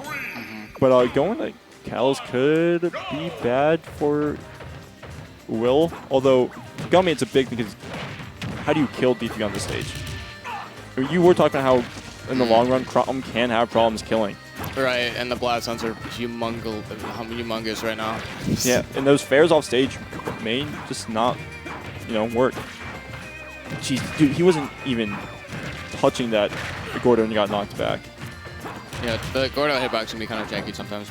Characters with swords or disjoints, it can help a lot because you don't actually put your hurtbox at risk, but sometimes you just miss time. I do like what Will's doing, just kind of keeping his space right now. Because I mean, Talos is a big stage and he can do it. Down throw. Oh, you DI'd in on a... I mean, you probably didn't want to go like off stage. Like he got up there, but he's alive. Right? Like, I mean, but sometimes even like you can't do that. That will just straight up kill because up yeah, here it's callous. He knows. Well, yeah, up here sometimes we'll just mix up DI or. Yeah, but you're not accounting for the fact that Gummy's different. I think Will just nodded because that's gonna kill. Owie. I think Will just also anticipated that Gummy would air dodge or that I wouldn't even hit. And now that he has the lead, he's forcing Gummy to approach, which you know, Gummy was doing that of his own volition in the last 2 games, but it's a whole different situation because Will has the lead. What is it? Like a few times here, I've seen Gummy get like a combo going in the corner, but he just opts to not put D3 Will off stage. He opts to like juggle him, but then he just misses out on all the trapping like opportunity. Like I think it's better to just put DDD in the corner. Like he is easy to juggle because he's fat, right? But when the combo's over, like you either keep juggling or you just kind of like I don't know. I just think you should put him in the corner more. Yeah, going to the ledge, and that should be a punish. F throw, yeah. Good air dodge coming out from Gummy, but this is an awful angle to be sent at. Tough. Well, okay, no getting sent right? upward is. The air dodge no, is wait, nice. So, I knew it. I'm pretty sure. I'm 90% sure that when you approach from the top, there's no. Yeah, no, you don't interact with Gordo. You can't get 2 frames, so there's no lingering hitbox technically there. And DD rolls long. Jeez. Yeah, I was playing friendlies with D3 Will earlier today, and he tech rolled in. I was like, dead. Tech rolled in and what? He tech rolled in, and I was like, that goes way farther than I thought it would. Because I was trying to like cover neutral tech and tech roll in, and his roll was so large that I couldn't cover it yet. Anyways. Oh, sure look, the dude, yeah, it's because I accepted the request. You accepted the request? Ooh, good Why job. didn't he do it last time? He hates me. Streamer hates me. He's gonna hate you. Okay. I think I'm on stream. Yeah, you're on stream versus Kurshaun. I'm gonna just do what I did last time. I'm gonna play Roy, and then if I versus Kurshaun. Yeah, and if I'm like whatever. Versus Pac-Man. Yeah, you're gonna try to reverse 3-0 at Pac-Man with a -3 matchup. I'm not expecting to win, Nick. We're expecting practice. If you're not expecting to win, just go Roy the whole time then. Yeah, but also I want to practice reverse 3-0. Why don't you practice winning? Ooh. Winning's for losers, sorry. Making it harder on myself is... I was going for it. Whatever. Handshake. No. Go play your game. You can see the names are up there right now. Who is that?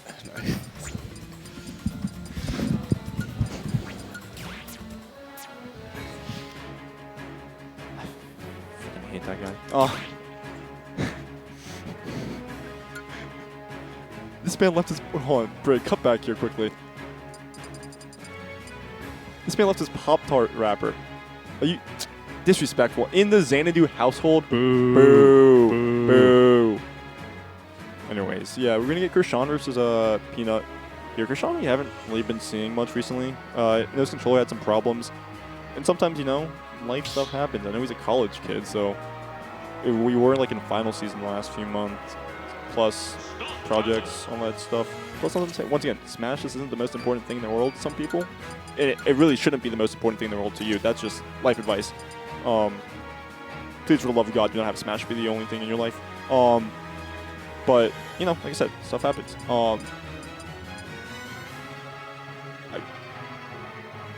What is he doing? Is he saying? I think he's saying Raw. But yeah, I mean he's here. I believe he beat KingRoBo in a Game 5 situation, which pretty close for Robo. Good player, but Robo sometimes just will get outclassed by some of the top tier, high level, top level PR players. But Peanut was talking about it earlier that he wants to practice Roy, and he is not expecting to win, and he wants to put himself down in a in a 0-2 situation so that he can reverse 3-0 and get that practice mentality back. But also on top of that, this is just an awful matchup. Peanut himself called it -3. And I think Kurshaun may have beat him the last time these two played. Although he has no jump right now. Yeah, just going to kick him out. Yeah, just going to air dodge down. And like, I'm expecting just more of those basic edge guards from Kurshaun because Pac-Man does have nice little, I'm not even sure they're disjointed, but they're fast moves that hit out far.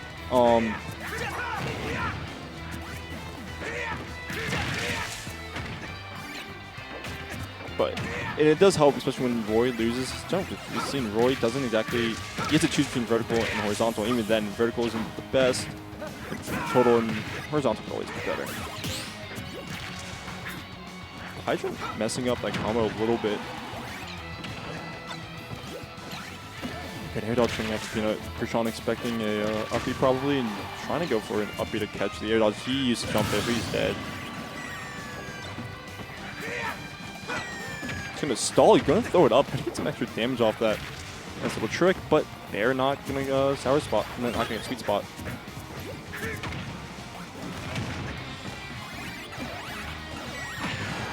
And Peanut really just does need that one hit. Not going to find it there. Going to get sour spot. Yeah, we're just going to see a rinse and repeat of this lead trap attempt, and Kurshaun is getting up at the fast times. It's not a good move on Pac-Man, and that's going to cost him the stock, but still a nice, comfortable lead. I love Smash Ultimate Hurtbox. Is that kill? No, it's going to, I believe that wasn't even the sweet spot of it, but just going to get some extra damage on the board. Try to force a rinse repeat lead trap, but committing too hard, and Peanut's going to make it back. Going to pick up the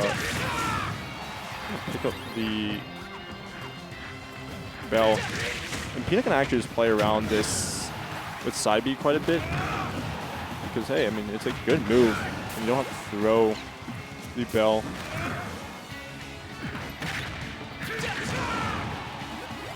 That move's got to be like super stale at this point. That sucked. So that comfortable lead that Kurshaun had is slightly less comfortable.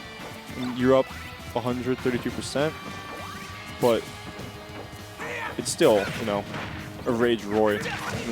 That's not going to be a punish right there. He is pressing buttons whenever he lands, which, once again, could clink with...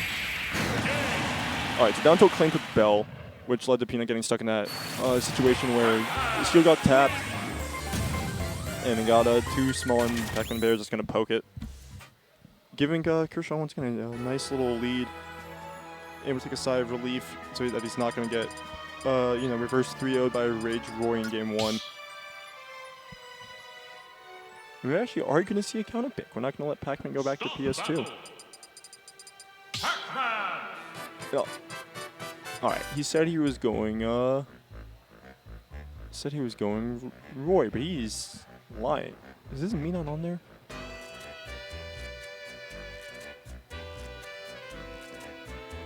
I can't imagine me Swordfighter has a particularly good matchup versus Pac-Man. Like, it's probably not like the worst matchup in the world, but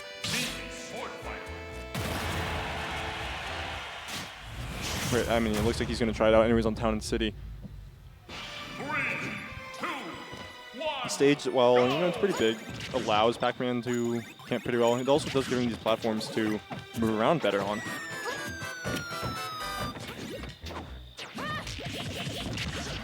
I don't know how, like, in practice this me Swordfighter actually is, because Peanut also hasn't really been coming around much. Just came the last two, well, the Xanadu and the grind just to qualify for PR. And besides that, I know he just plays a lot of Team Fortress. He doesn't really play this game much, if at all, outside of Xanadu. But it's not looking awful right now. However, just gonna get sent back off stage. F-tilt, reset the situation, and the aggressive up beat from Peanut gonna just get some damage on the board.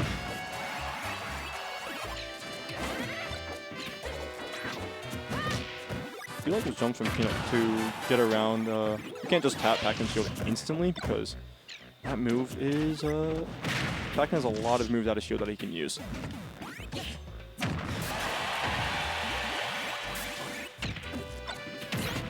He can't reflect the hydrant coming from above, and that move, the reflector has a rather poor hip reflect box, because it has to actually pretty much be like right in front of the me to reflect.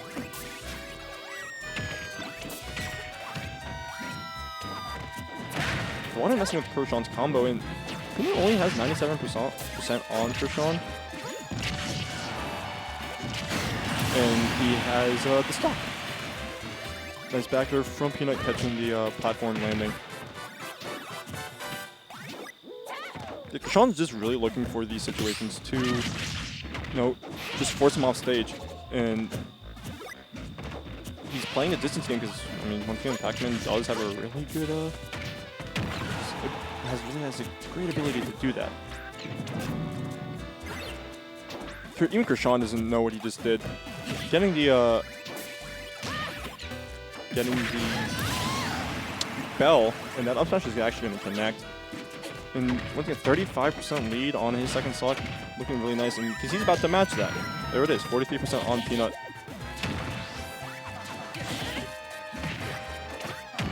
Peanut's just getting put in these consistently bad situations that Pac-Man has great tools to, keep him away. That's it's gonna be the stock. No, it's not. Actually messing up the angle quite a bit. That's no jump. No, I do imagine we're gonna see the Little Mac switch now because he was talking about wanting to practice with other characters, and him and assuming that he's gonna lose, wants to practice reverse 3-0ing in a really bad Mac matchup. But yeah.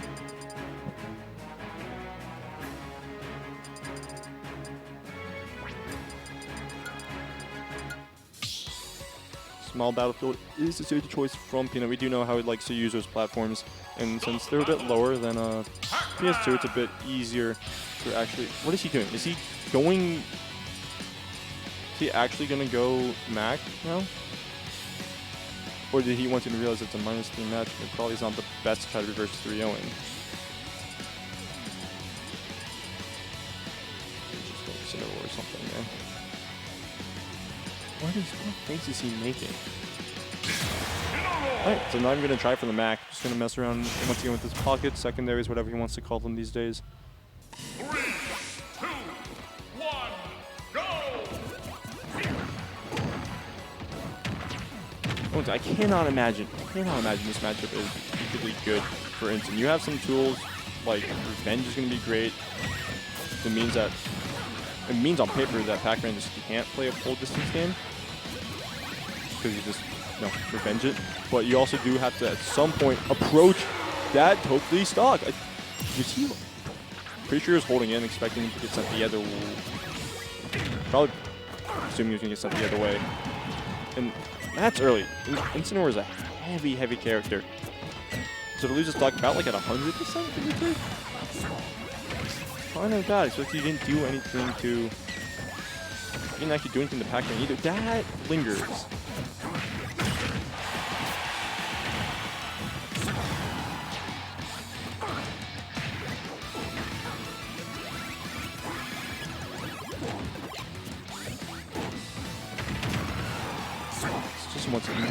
Constant pressure from Pac-Man is just making it so hard for Peanut to actually get anything off.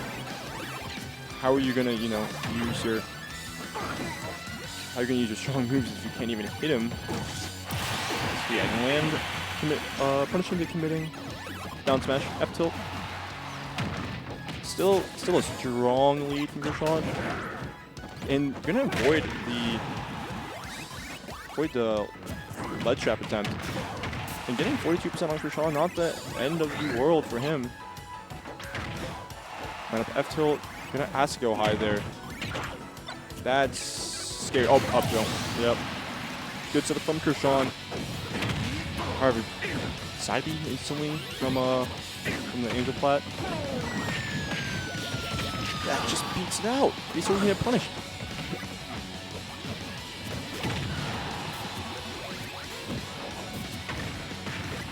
That was such an unlucky angle to be sent at. That was so good at Kurshaun, realizing the water's coming out and using the water to push it. However, once again, 100% on instant.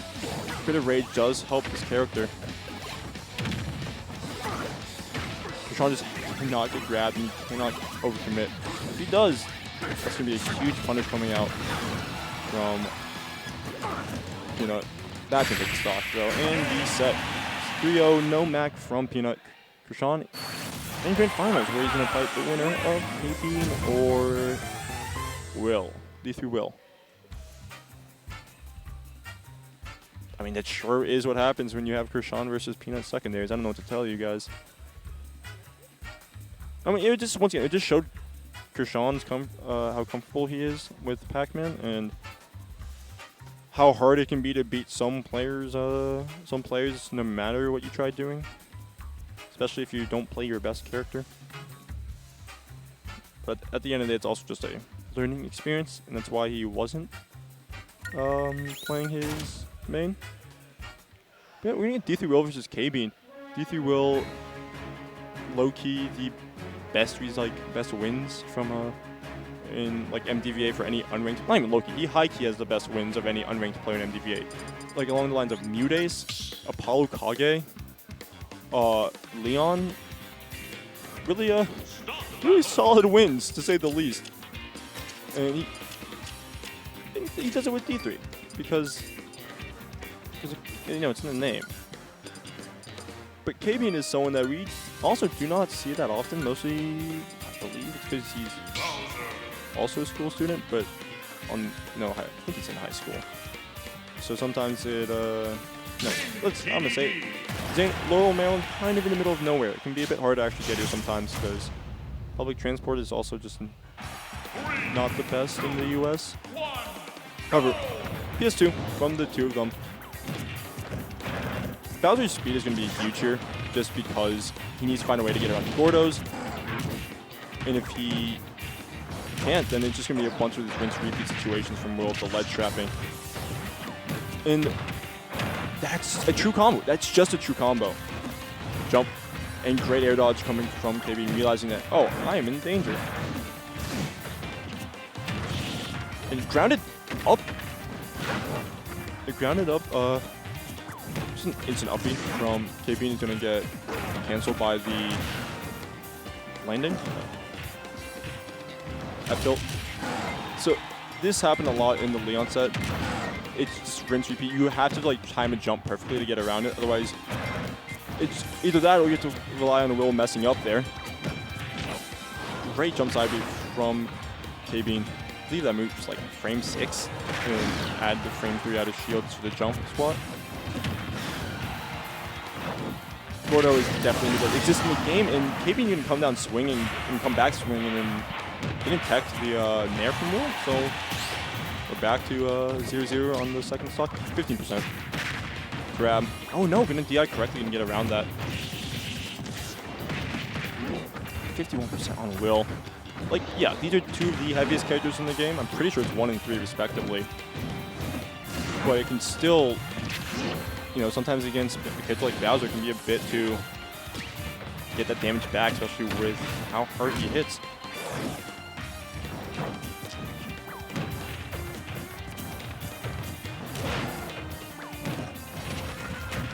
Oh, not going to be able to punish the roll on.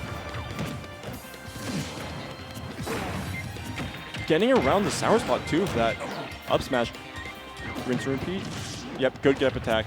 Timing it well, but the instant run up grab from Will. I don't know if that would have just actually killed with the jet hammer there, but that will. Okay. 121 on Will, so definitely within Bowser kill percent, but should be able to live most Bowser moves. Yeah, Bowser's get up attack is also rather big for a get up attack, so it's a bit harder to get those set up accurately. Yeah, just jump back on the stage, get around that. But you cannot keep that shield up because Will's just going to land with that inhale, and you're stuck in shield, so you can't do anything about it. That is just going to take the stock. Will calling out the down air, just waiting for KBean to commit to something because, well, that hammer also has armor, so there's a bunch of options, opportunities to punish panic options. Let's see. Let's see where they go. I imagine we're probably gonna see a battle, probably like a battlefield, small battlefield band, potentially. Yeah, Smashville makes sense for both these characters. Kill early off the side, live a little bit off the top. For Will, it doesn't having control center stage is gonna be great, and it doesn't particularly mess up his ledge traps. So you're. What's your rather fine if you're Will. Points, and also does come with the cost of charging up F smash. Jump in there, and it doesn't matter. There's the armor I was talking about. It's gonna punish the Nair landing from KBean. That's a really early stock, especially in 20 seconds in this game. You get the side B right there, but that damage just get answered back by running into a D3. Side B, I think he lost a jump there. Not gonna matter. He doesn't release it in time. You're gonna get punished by the uppy out of shield. That move is fast, like really fast. And it's a bit of an annoyance to deal with. However, Rool just doesn't care. He's playing around KBean's options really well right now. Punishing him for shielding, punishing him for playing neutral, but that time trying to get a grab. KBean's just gonna instantly beat him out of shield. That shouldn't take it, yeah. That move is surprisingly easy to DI, and even with that one's not, but even with the rage, it's not gonna be enough. That's a interesting decision to try to go down there, because it just allows D3 to reset whatever he does, and he just decides to dash attack you, and we all know D3's dash attack. Oh, you have to tech that. Kazuya does have that speed to, punish mistechs and run up. Because why not? Give the heaviest character in the game a rather fast run speed. He needs it.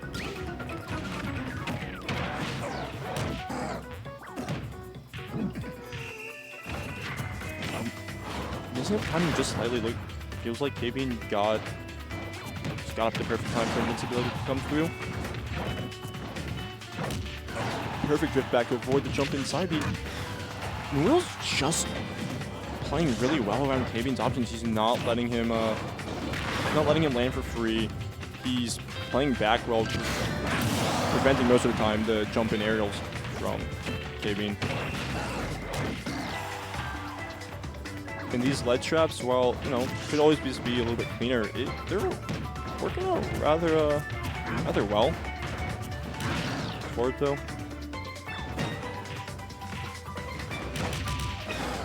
Cannot roll in there. That hitbox on F tilt is massive. Falling out of upbeat. KBean's just pretty much landing. He's punishing the landings with up because that's the fastest thing you can do at that point. And running into the Gordo. That's just dominance from D3 Rool there. And we're going to see the run back though, obviously not feeling like a state switch is necessary. Start the battle.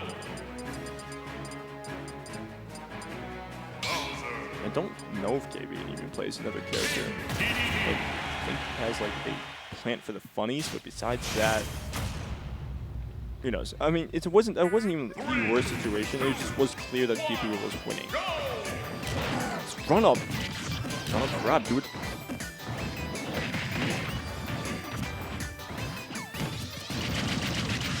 That hurt box shift was really good.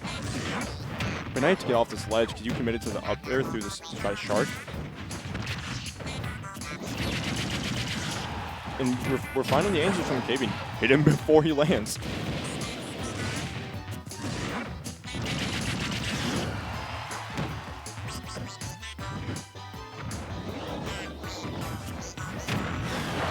The Gordo saving Will. That definitely back here was certain death, but getting hit by the Gordo hit of it changed up the angle a bit.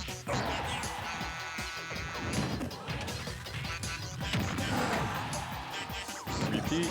Yep. F tilt. F tilt. Great inhale. Oh, that's actually you can't mash out of that one. If you mash out of it, you get caught by the just by the animation. You have to yeah, you just get up tilted for it. And D3 up tilt is quite strong, especially at 150 rage. But KBean able to take that stock back, which you need. Gordo was hit back, but don't go off. Barely not going on stage there, like hitting the corner of it. D3 definitely makes it back. Bowser, you know, kind of dead. Can't do that. Down throw fair. That's gonna take the stock right there. Trying to jump air dodge in. So you avoided the Gordo. Unfortunately, Will's charging that. First that hammer, and he hits those. Yeah, you have to go high there. You cannot re-grab that ledge. Oh, accidentally inhaling the Gordo though, so it's not gonna get. KBean.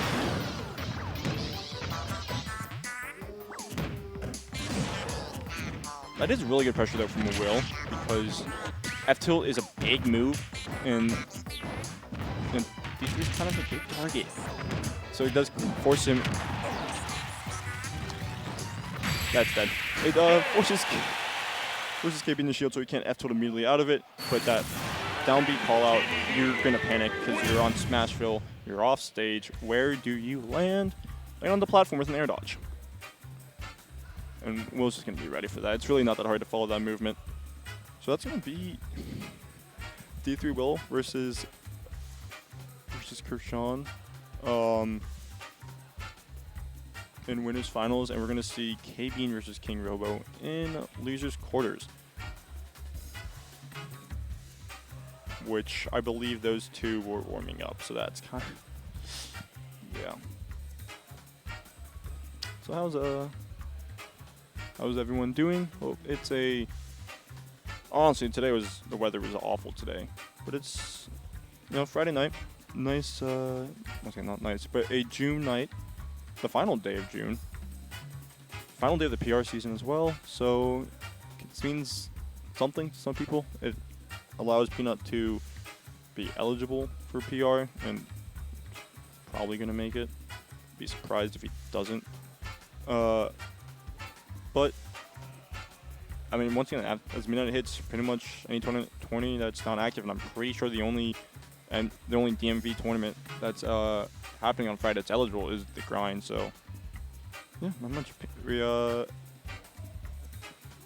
Yeah, let's do that. Thank you for giving me.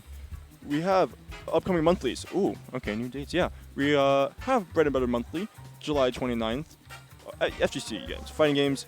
We shout out to Street Fighter 6. Game is sick. Be sure to check out the monthly. Start.gg/ is that just band B? Yeah, B. BNB. Yeah, Jesus Christ. Okay. Xanadu Homecoming, July 15th. So, the Ultimate monthly. That's typically a rather. I think it's a little bit more relaxed sometimes than the grind is, because it's a Saturday event. We sometimes see people, mostly see people we don't see that often. It's happening July 15th. Start.gg/ homecoming. Wait, that's. Okay, I know that weekend. Xanadu Legends is happening July 22nd. Shout out to the Melee scene, especially in MDVA. They always do come out for their events. Start.gg/ Xanadu Legends. I assume they're all going to be streamed on, either VGBC or VGBC2. So just be to check that out. But also, speaking of Street Fighter 6, Red Bull Kumite, is that how you pronounce it? I believe this is. That's Kumite. Is happening this weekend. It's happening, I believe, in South Africa, which, sure, why not? That's happening. gonna be a pretty sick event. I do know, like, it's got some of the best Street Fighter players in it, and then there's also like Arslan, Ash, and Leffen for some reason. Like, I get it, you know, spreads it out a bit more, gets it spread on socials. But that's very funny. You have like the top Street Fighter players, and you have Arslan, Ash, who's known for Tekken, of course, and Leffen, who's known for Smash, but has history in fighting games. So yeah, it's happening this weekend. If you're in the Street Fighter 6 and didn't know about that, now you know. And it looks like we are going to get straight into D3 Will versus Kurshaun. There's a beautiful Google sheet that has the matchup charts of like most top players that you can figure out like what what the player base thinks, what the opponent player base thinks, and for this matchup, I don't imagine it's good. Yeah, it's pretty Pac-Man favored. D3 mains think it's barely winning for Pac-Man. Pac-Man mains think it's hard winning for Pac-Man. Doesn't matter, it's winning for Pac-Man. And going up ES2 is an interesting choice. Will advance the stage against me. What the? That's crazy. But yeah, it's just gonna be a lot of Will trying to figure out how to land against Pac-Man, and if he commits too hard, Pac-Man has moves to punish him for it. And that Nair's a great option off the ledge. I mean, with the commitment that Will has to set up, it's just gonna allow Kurshaun to charge these projectiles. Going to bumped into it. Yeah, Nair out of shield. Gonna punish the Bear, which Bear is rather safe most of the time. And Kurshaun can't pick it back up. So back to this. Gonna punish the S-Smash on the Hydrant. Down throw. Bear 85%. And you're not in a ledge trap position. So you had fun with that. And that should be an up-smash. Not gonna take it though. Believe the ball speed of the character does affect how soon they off the top, as well as weight. And D3 Will, D3, third heaviest character about, second fastest, give or take. Point is, he's not dying to an up smash at 100, like 20. That was an awful interaction with the. That was definitely meant to be a Bear. But that was an awful interaction. The bell lingering affected Will's Gordo. But he got that up smash anyways to take the stock. And gonna live cross stage 196%. Pac-Man struggling to find a stock. He cannot get that bell going. Sour spot Bear, that's awkward. Apple is probably gonna be pretty big, as well as Melon, but neither of them are gonna do anything right now. They're not gonna take it. 215% on Will. Kurshaun has to finish. That's gonna be a stock. Okay, so it doesn't like, oh, he's fine. So with the way that Hydrant works is it scoops it up, it doesn't like shoot it out, it just puts it back down. So that lets that awkward interaction with it. And now Will has the melon in his hand. So I'm gonna use side B a bit. No, he's gonna catch. Replace it back down. Again, that can actually avoid the Hydrant as well. Great call. Neutral get up. Pretty at that point. That's just reacting. And I don't think Pac-Man has like a long roll from ledge. 50%. So pretty reactable to whatever Kurshaun chooses to do in that situation. If you're Will, you have to watch out for that. You have to watch out for that bell, because if you get hit by that, especially at the ledge, that is just going to be the stock for Kurshaun. Bell F smash, the classic, and that move is a lot stronger than it should be for an F smash, especially one that gets connected into by a move that's stun.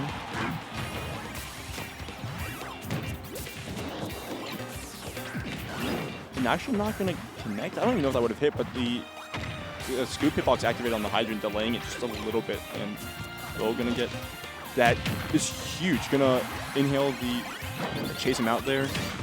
Oh, that's dead. Gonna armor through the side B on the way up. And just gonna drift in. That's gonna move strong. A little bit of rage on D3 Will's side too won't hurt him. And yeah, that matchup, on paper, rather bad for D3, but Will just wasn't dying, and he was able to take Kurshaun's stocks a lot earlier.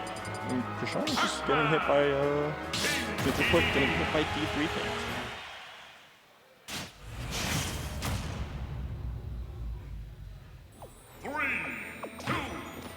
And we're going to town, so we saw this stage in it gives Pac-Man a lot of space to move around, smaller side blasts, and so that S-Smash is definitely going to take stocks.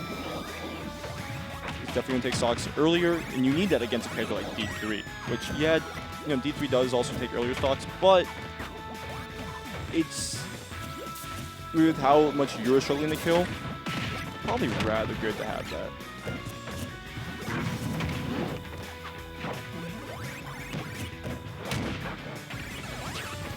Another thing about this stage is also its really high ceilings, which we saw Will taking stocks off the top a little bit. Great punish. You're gonna use all of his jumps there. But we did see Will's dying off the top is not a sentence that I had to say last game, but Kurshaun did fly off the top a few times, which could come more into play. Not gonna punish. Not gonna actually punish the trampoline.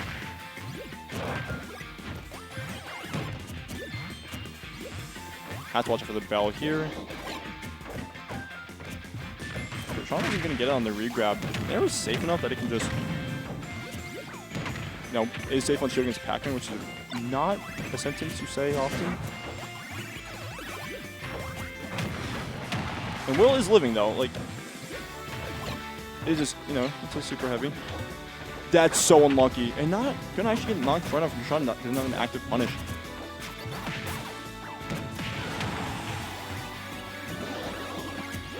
Oh, that key is out. That should take it on the platform, definitely. Smaller side blast zones. Only 55% on Kurshaun's side. How is he gonna jump? Still gonna get hit by the hydrant though. Will committing there.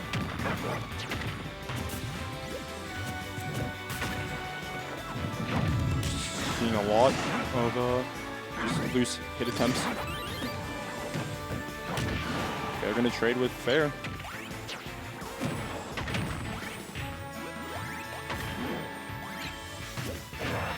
Up smash not gonna be able to hit and gonna get punished for it.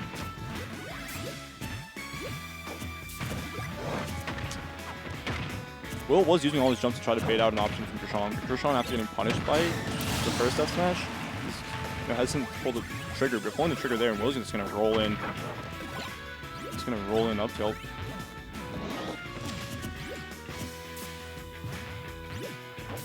Kurshaun with his bell in his hand, he wants to get Will,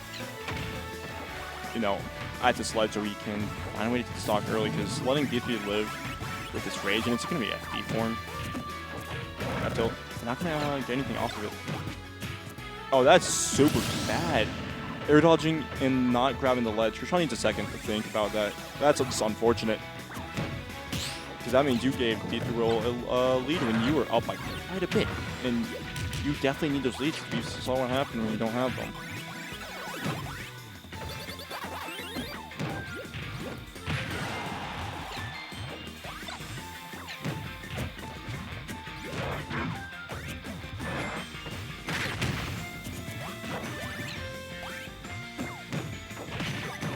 Gonna hit the Gordo back. And Will's just living. He's just finding this small damage on Kurshaun. Gonna call it that jump there. Which is paying off in the long run because Will isn't dying. Any damage on Kurshaun is big, especially with how hard it is to actually hit Kurshaun, it feels like. Just gonna go through it. Kurshaun looking a bit upset. Definitely gonna kill. No, actually not.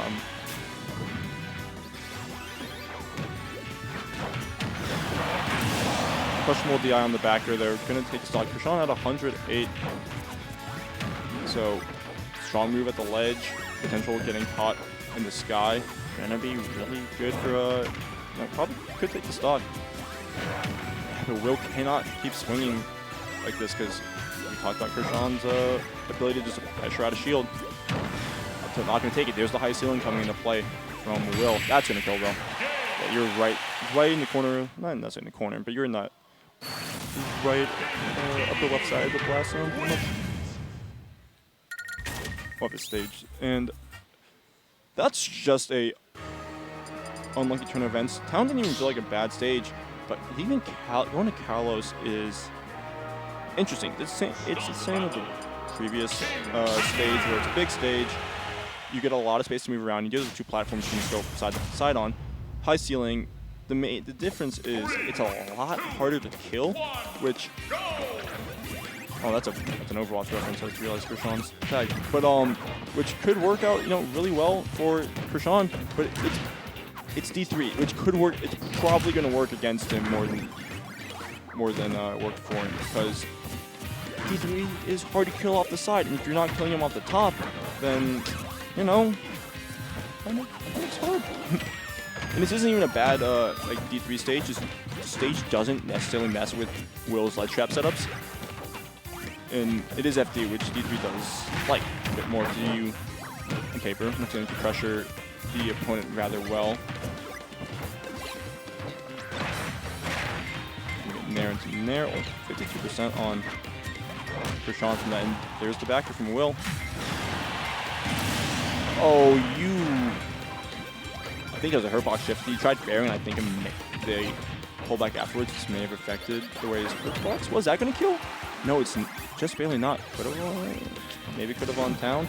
Probably would have on town. However, it doesn't matter. Kurshaun has to try to find a way back right now to actually kill Will. Because Will is just dealing too much damage. Not even too much damage. He's just applying a lot of pressure. Kurshaun isn't actually able to get a hit off. Which, sure, Will isn't getting the most damage or much at all. But the fact that he's living for so long is probably going to come into effect more than... That is actually so awful for Kurshaun. That messes with... So get through the... that messes with Kurshaun. The platforms mess with Kurshaun's bell setup a lot. So once again, it doesn't affect Will's ledge trap setups as much. It definitely affects Kurshaun's.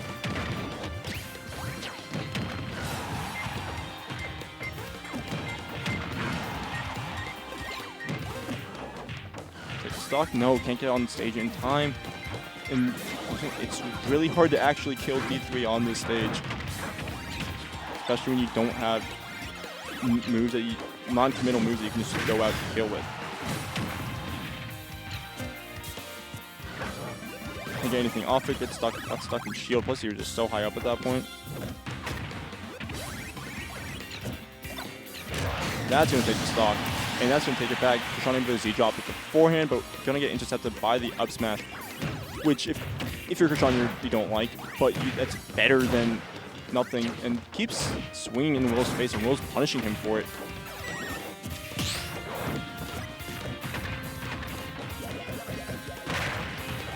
Calling out the attempt to do an option from Kurshaun, because that dash attack, very little lag for, the move it is.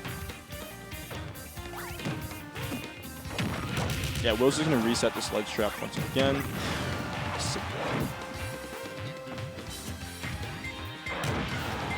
This is looking really bad for Kurshaun, swinging and getting stuck out there. That's going to be a 3-0 from D3 Will over Kurshaun to end up in a winner's side dance. I know I said that matchup was rather bad, and we did see signs of it, but sometimes you also just die, and we also saw the effects of that. And I don't imagine a stage pick, which normally Kalos is really good for Pac-Man. Don't imagine. Oh, I know for a fact that Kalos pick did not help Pac-Man there. Anyways, it looks like we're gonna get another heavies match. Looks like KBean versus Robo on stream right now. At least that's what we have up there. So I don't think they started playing.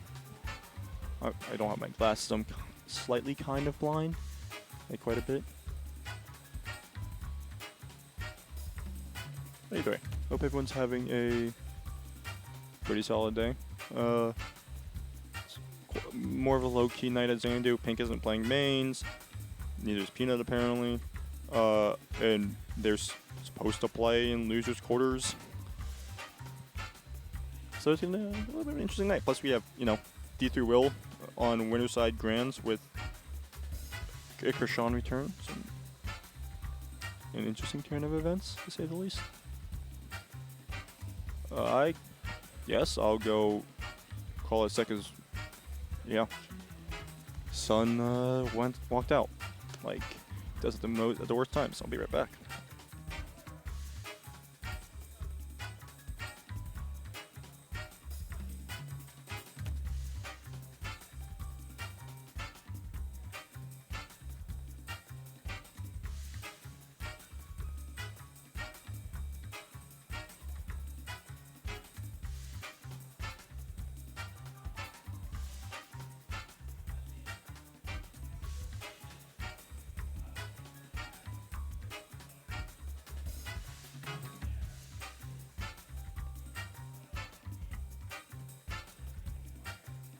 Alright, so they're already playing.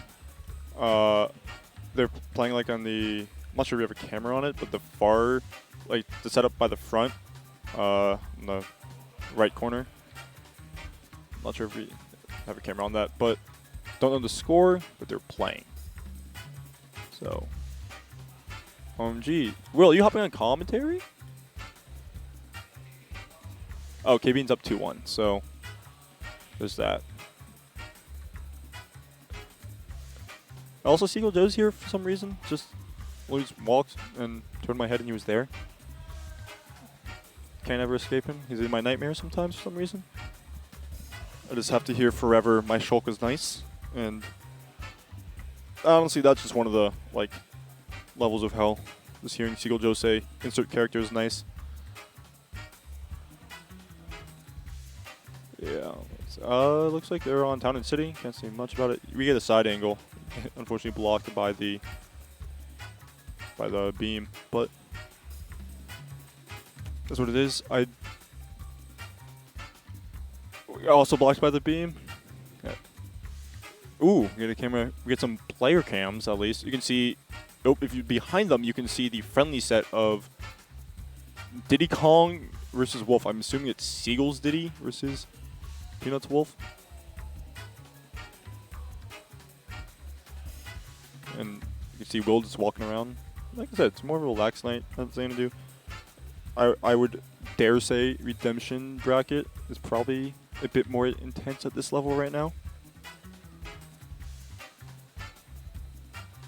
Yeah, so we showed it earlier for the Xanadu events. Could do it again if we want to put them up there. But on top of that, July, Patchwork is happening next. Oh, that's like in 2 weeks, actually. Patchwork, a North Carolina super regional at this point, with, you know, players like Esam, somehow, Esam, Cosmos, Dark Wizzy, MVD, Mute, Goblin, Send, Peanut, Ling, Regalo, Mysterica, Omega, Crescent, Diet Soda, Shu, MK Big Boss, Yez, Zai, did I say Yez? What Yez is there? Sen, Danny, Fusix, Toast, Deathspade, Frostbite, Chunky, like the Wii Fit player, and Wookie, also a Wii Fit player, Bananime, Vendetta, Rocky, Key, Z3 from Texas, Jenna Ortega, otherwise known as, what is this? Vivid, there we go. I don't know why. Ontrique is also there. Krieg, WebJP. So kind of, you know, everybody's favorite meat gunner, Loyoshi. Squid Plumber is also going to be there. So quite a randomly stacked regional. Oh, Carflow also. Smub. Hear Peanut yelling. A lot of really random high level players just down this on this, but looks like, assuming that, I don't have a view of the kill screen. me.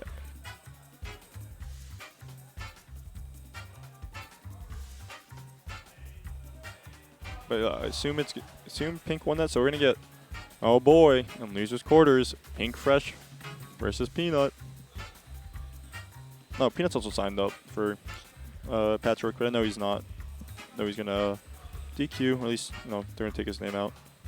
But yeah, if you're in North Carolina, start.gg/patchwork, or even if you're like in the surrounding states, check it out. It's gonna be a fun time.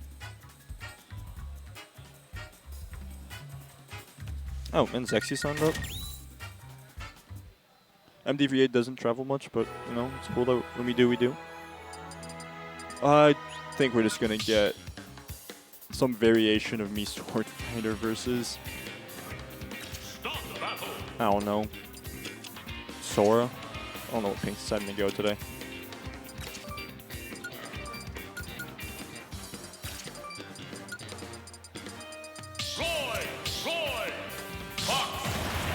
We're gonna get Roy versus Fox. Okay. Like I said, neither of these two particularly care right now. It's just they don't want to do Little Mac. I know for a fact neither of these two want to do Little Mac. Little Mac Min-Min, so we're gonna top tier base roster fight. Peanut is pressing buttons. And they're hitting. We've seen Pink play Wolf a little bit. I imagine the majority of how Pink is going to play is from learning like osmosis, from watching ZD. That up air killed.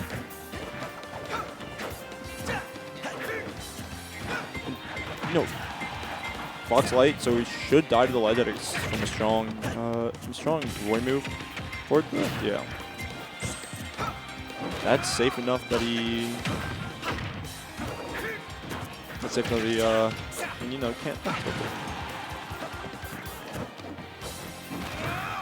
He's looking for that kill right now, and he's struggling to find a hit because Pink's just moving around a lot. Fox is a light catch, so jabs or not. Your jab, literally any follow-up percentage is a bit off. However, that's enough to take the stock right there. And dealing with, a little bit of percent back on the Pink. As him at the ledge, jab, strong move, jab into a strong move. They just take the stock straight up at this percent. That's gonna clip because that move also lingers for quite a bit. Peanut's just not pressing buttons when he lands. It's probably for the best.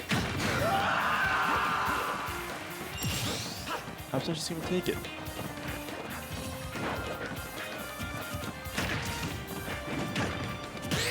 Peanut's trying to find a hit, but Pink is actually just punishing all of his Peanut's hits on shield rather well.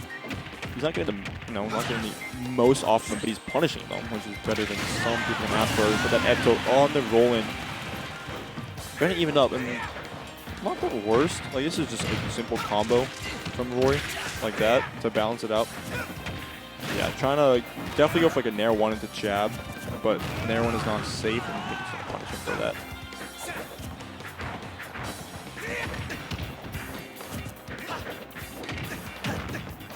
Rory down to getting punished is kind of insane, but it is also Fox. We're at the ledge against Fox. What's going to happen? Dash attack is not going to get late hit, so...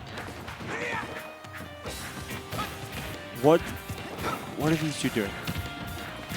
Oh, that's dead. No, actually too light. Gonna go over,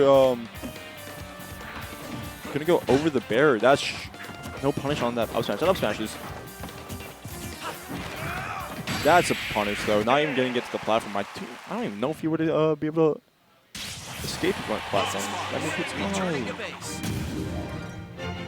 That's going to be the Pink Fox going up 1-0. And yeah, this is going to be a PS2 set, probably. Neither of these two care. And you're going to see an instant pick come out from Peanut right now. 3, 2, 1, go! And that makes sense. Fox is super light, and Fox also just always be throwing things out, so you can revenge it. You can usually how you get decent options to punish out of shield. And your F tilt also, your down tilt's also, you know, instant down tilt. The one thing you are is slow, but it doesn't matter if you explode Fox. Like, I'm pretty sure back throw underneath the platform can kill at this point. Or an up throw, that works too, under 28%. There's the revenge hit. That's gonna be like 50%. There it is again. Catching, that actually could be it. Living off the, live right there. But that was 3 hits. Oh, he doesn't have a jump. But it's not gonna matter. Now you're getting off this ledge, you're rolling on. Pink was just right there. Didn't even need to, you know, read him or anything. He would just happen to land there. Should be fine. Yeah, Pink shining. I don't even know if that hits ledge. But if it does and it actually did hit instant, that would be really funny. That dash hack will definitely take the stock though. And this pick is, you know, working out quite a bit. It is Instant versus an inexperienced Fox. Health could be experienced. No way! F tilt. That one definitely. Both of them laughing it off. That was really dumb. That was such a dumb interaction. Fox just gets screwed over by that one because he's a fast faller and he's light. So that down tilt doesn't send particularly, you know, particularly high up. So bop. Tilt stuff is gonna take it. Is this seriously just gonna be a secondary counter pick war?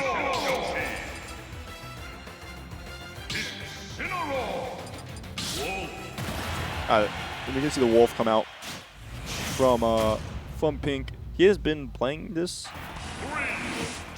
most of the time. Like, he's been playing this most of today. He said he was contemplating going like all wolf today, and I told him to go Corrin as a joke versus KBean, and he actually went Corrin. So yeah, but it's MPVA. You have a wolf whether you like it or not, because whether you actually play wolf or you've learned it through osmosis after getting beat down by ZD, Dexter, and Cheddar a billion times, you have one. And also, wolf is not necessarily a hard character to play, because you see stuff like that happens. You got hit off stage and instantly, bam, down smash. That move also used to be better. Good dash grab there, going to punish the smash. Peanut mashing there out of disadvantage. That's not going to be it. Going to go for a side B rather than just like, you know, dash grab or really anything at that point. Don't get hit by fair at the ledge.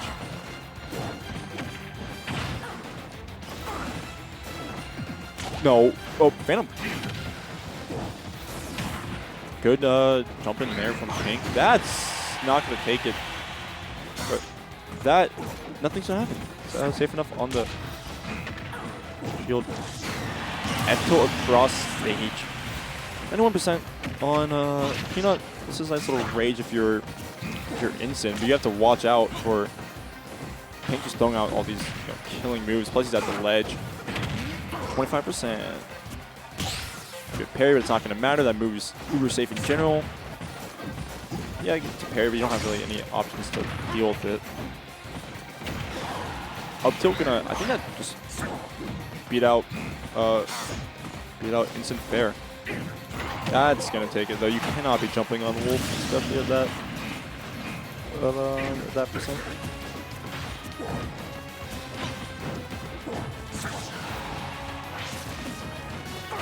That could actually be at 67. No rage on Peanut, so it's not gonna beat out. Grab, and that's just 3 follow-up. Wolf has those tech chases for days. That's like not gonna take it.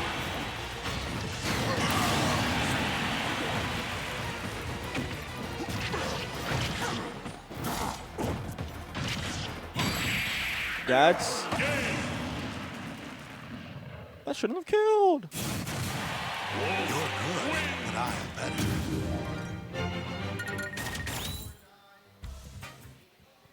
That's going to be Pink going up 2-1. Don't imagine Peanut's going to switch. I don't know what secondary he has that would deal with Wolf. If he pulls out me, Swordfighter, I swear to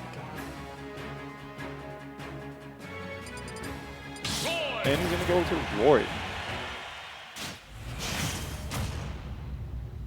Yeah, these two were warming up with each other, so yeah. Playing these characters, don't think neither of them wants to play Mac, Min. Peanut's on and off work on this Roy, so it's once again a character he's competent with. It's just, you know, sometimes he just lacks some neutral habits that pretty good with Roy. He starts using side B quite a bit more than, who knows, maybe that's actually just a Roy thing. God, that back air is just going to take it. Peanut pressing buttons. And there's that side B coming out. Up air, not going to get anything off the second one. He's going to dash grab in. Side B's going to take it. At least he got some damage off before, you know. He got some damage off before he lost his stock, which, if you're Peanut, you're not happy about, just because you have power early, you've been dying recently. Yep.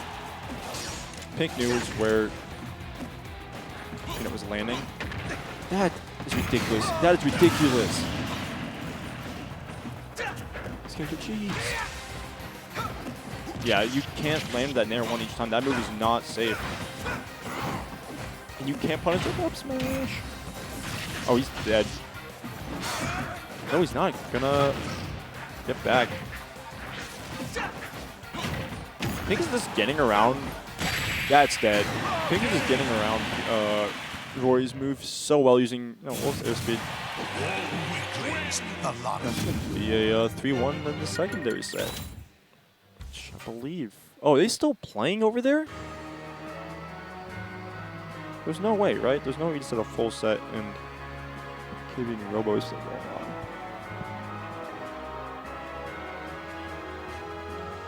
Probably not. Probably just two people playing friendlies, but KBean's going to take a 3-1 over Robo, so that means we're going to get a run back of KBean versus Pink Fresh.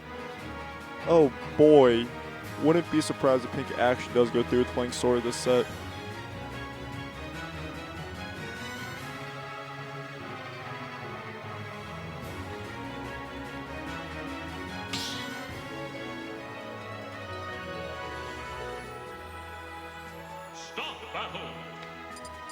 The KBean going to wait. KBean got him to play Min Min. Wait, no, man. Wait, what? Sephiroth Min Min? Alright, so the Pink Fresh Min Min makes sense, you know? Kind of his character. I've never seen KBean play Sephiroth in his life. And I don't imagine this matchup is particularly good for Sephiroth. Especially when, you know, you have the range to deal with some things, but you don't have the speed. And it can be quite a problem to actually deal with it. Plus, one of the few things that can actually hit Sephiroth charged upbeat is the Ram Ram. At least I'm pretty sure.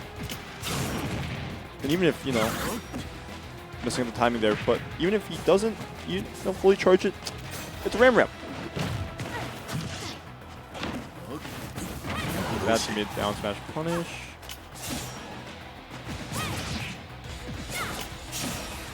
Don't get up. Don't get up into the angle wall, but off stage right now. Really good pay. It's really good wave from Pink there, using the stall on the upbeat to mix it up a little bit. Oh, that should be a stock. That's gonna be it. Pink taking a second to, you know, realize that it did indeed cross up, but that KBean was gonna try to jump the ledge. Hard look. F tilt, not gonna kill there. Gonna catch Pink's jump. That's not gonna kill. Not gonna get the sweet spot on it.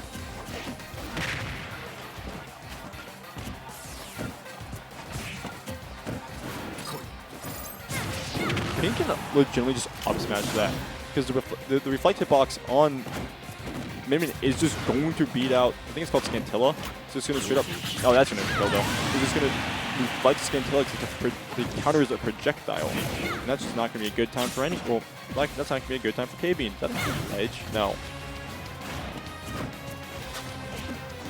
What a grab.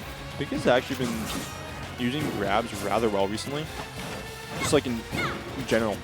And been pulling them off, which, you know, maybe this grab is long, but sometimes it's a bit predictable just because it's not a fast grab either.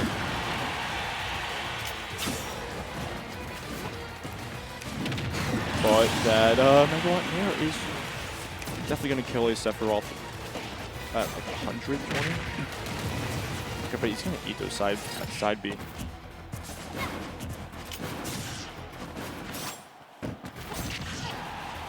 Has to go and poke him, but yeah, it's going to wait for that. It's rather pretty linear. At least it did so much damage.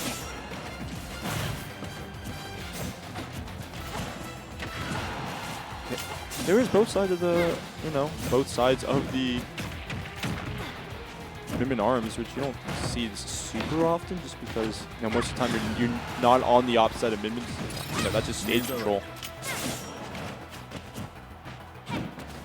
So much pressure.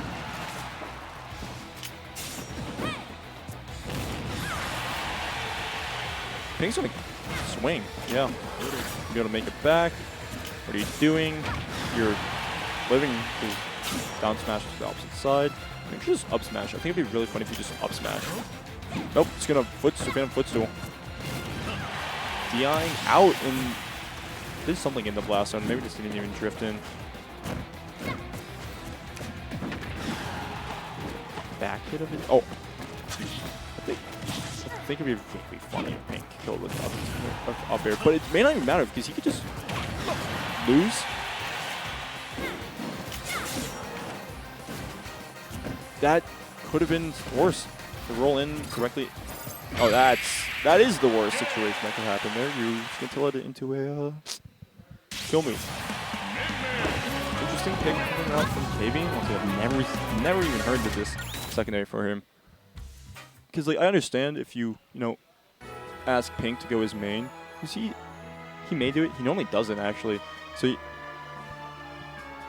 know, take an opportunity. Plus, from my experiences and when I know Bowser, Min is not that awful. Like it's Min, but no, Bowser does have tools to deal with it. What is going on? Here's the plan I was talking about earlier.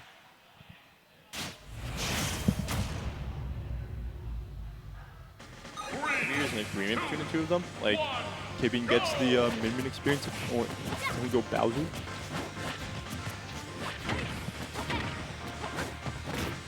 But Plant definitely suffers against Min. You do not have the tools to deal with it well. The one thing you do have is, of course, neutral B, but that's, hey, that can be reflected. It's really not like that fast to pull out, and it doesn't have the best range in terms of, you know, what compared to what Min has. Plus that, oh, okay, I wish he would have killed and made my point. It can be, it's rather easy to actually hit Plant in general when they come back to stage, but as Min, it's a lot easier. Didn't use Megawatt there and getting stuck on that platform.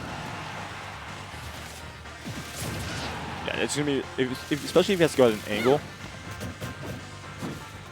That's not gonna be able to hit. And Pink messing up. Oh, that's gonna kill actually. Yeah, getting sent out far. And that's a lead. That's an even game. It's running directly into a Megawatt.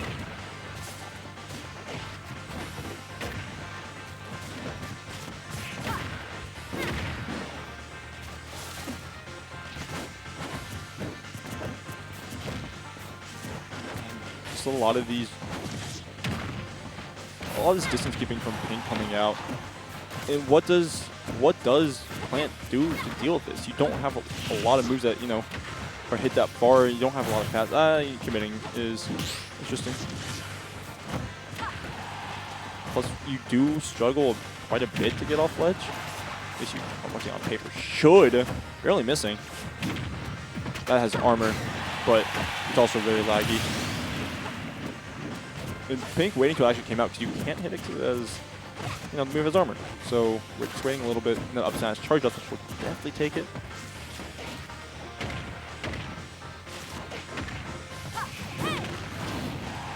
That's not using Ram there.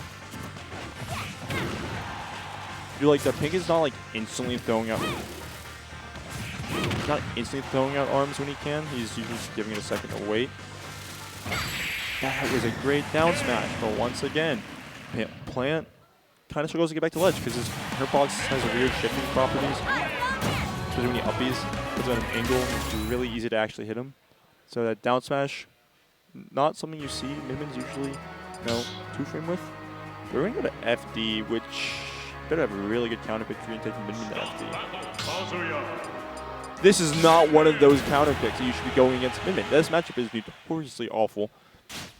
And yes, it is Kazuya in FD, but it's also Midman in FD. So, like, you know, how are you getting in the first place?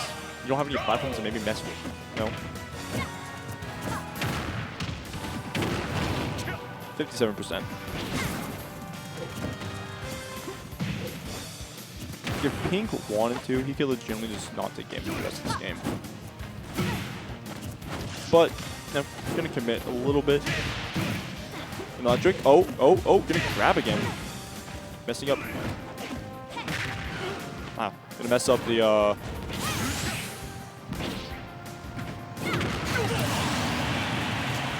that's a combo, but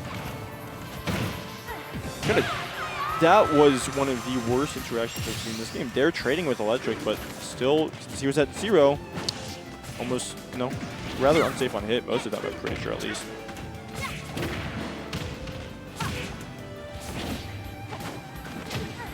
Good get up attack there, but once again, trying to find a way to get in versus Midman as Kazuya on FD. Otherwise, you normally have platforms to help mix it up. And I wouldn't even advise platforms against Midman as Kazuya, but you have nothing. You have nothing. You just have to hope you can get in versus a person who doesn't even play the game. He wants it there. He wants it there so bad. What a... I'm telling you, Pink just finds these grabs somehow.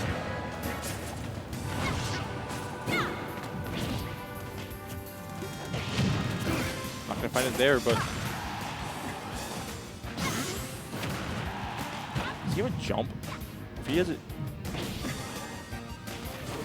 He's gonna make it back with the returning hit of... He's about to lose that. Oh wait, hold on. Hold on.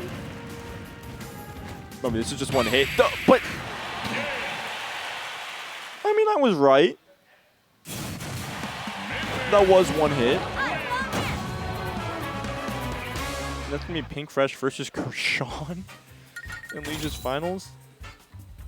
What an interesting top 8 that we have. You know, in 7th place, TrapHoodHighlights. Well, a little bit of a nice little placement for him. And GUMMY, okay. 5th place, KingRoBo, Peanut. It happens. You know, KingRoBo, once again, nice little run. Peanut got 5th on Tuesday, so it's not like out of the ordinary. All right. KBean, 4th place. Sure. You know, it happens. Players are going to run sometimes. And Kurshaun versus Pink Fresh in Legion's finals. Not at all players you're surprised to see in the top 3. The winner side of Rams is B3 Will. Awesome. But we're gonna start on FD, and we're gonna see this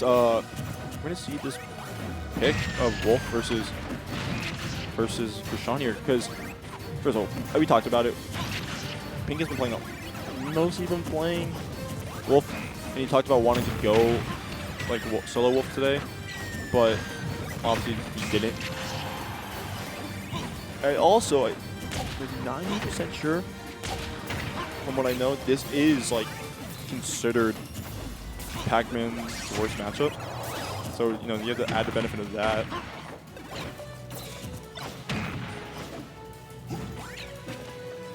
smash, not going to take the stock, but you got some damage on the board. Pac-Man versus Wolf. Yeah, rather bad. Not going to get a bear off it, but going to get a barely, so you got a hit off Kurshaun's mistakes.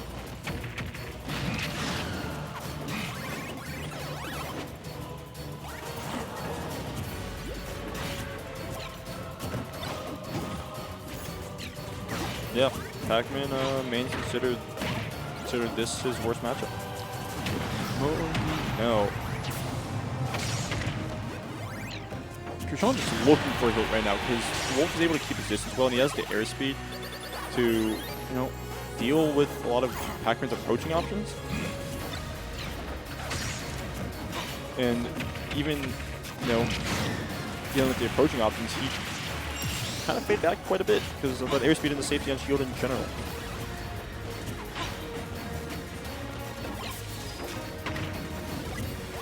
And he only got 108 on tank, so that's can be kill percent. But we've seen in general, even against, we've seen how much Kurshaun struggled to kill sometimes. Fair bear, like, are you sure take the stock here if you're Kurshaun? The apple's not going to kill, and that's coming down with a nair. Back air just covers Kurshaun so well. Reflect. The bear's so safe. On whiff, it just pretty much allowed Pink to instantly F-tilt Kurshaun. Throw it up. Can't get the setup off it either, and you got a little bit unlucky by landing back on it. And you're not going to die to that yet, but you're still looking really bad right now. 160% on 160 on Pink, but you're going to take it there, but you still had 150.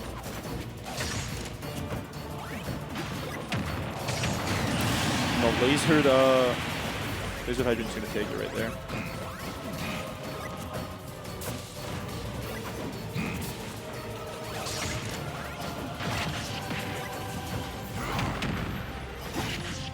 The active hitbox is just also just going to straight up beat. It's going to straight up beat the hydrant.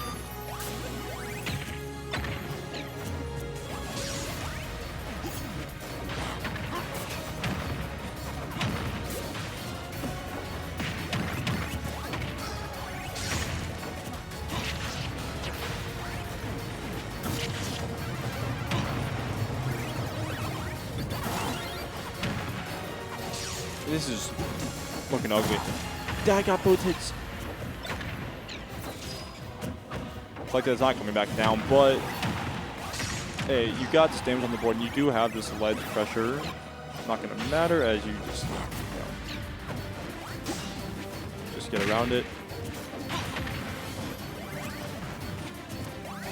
But that's also like the main issue with like what's happening. Like, that's gonna probably take it. Yeah. Kurshaun is just getting loose hits, but Pink is getting more of them, and his are killing most of the time.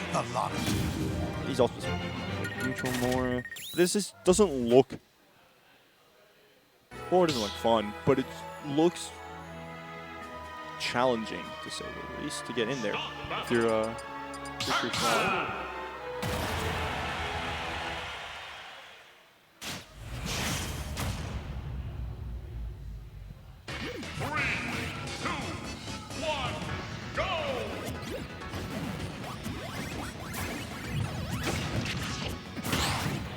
Getting get launched up, and I'm pretty sure that may have actually just saved him because the down smash broke it. He would have gotten hit by the hitbox, but didn't. So that's cool. But that's also another problem with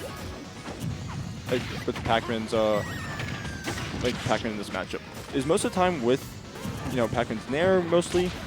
Pac-Man's nair, sometimes fair is that Wolf up smash scoops, so even if you try to mixing up or whatever, you tend to just eat a punish, and it's up smash, which is not fun to deal with, especially you don't have the weight behind. That's a stock. So Reflect also just isn't really a used move in this game. We've been seeing it a lot from Pink because, you know, there's just not a lot of, there's not a lot that Kurshaun can do about it. Back there, see the jump. Ledge trap. It's going to down smash on the inside the stage.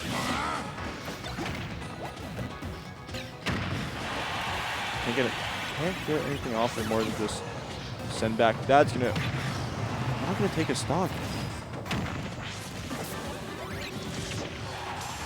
Still not taking 181 from on Pink, and Pink is going to get some damage on this combo. That's going to take the stock, however. Throwing it upwards so it lingers for a bit, and just, you know, Pink's in scared. Pink's in shield, he's scared. You can get the back throw into it. Up throw, up air, 31%. Yeah, we're just seeing a lot of these basic punishes from Kurshaun, which is good, because at least he's keeping up in this game, which was the problem, the main one. Pink was just taking those stocks way earlier than Kurshaun was even able to take one, and he's just out damaging it.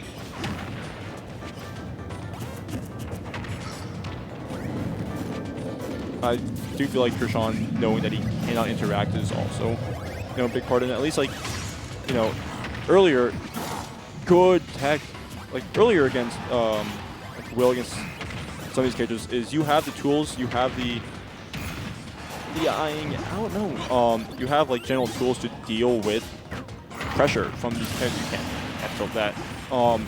You have tools to deal with this pressure. Don't have much here, and Kurshaun's realizing that and playing around it. Back there, not going to take it. I think they're at a air dodging. He's dead. Yeah. Air dodging too low. That up, he's not covering up distance. And that's good for Kurshaun. Once we talked about how much he can struggle to take stocks, but taking that one there was well needed. Especially, oh, he's dead.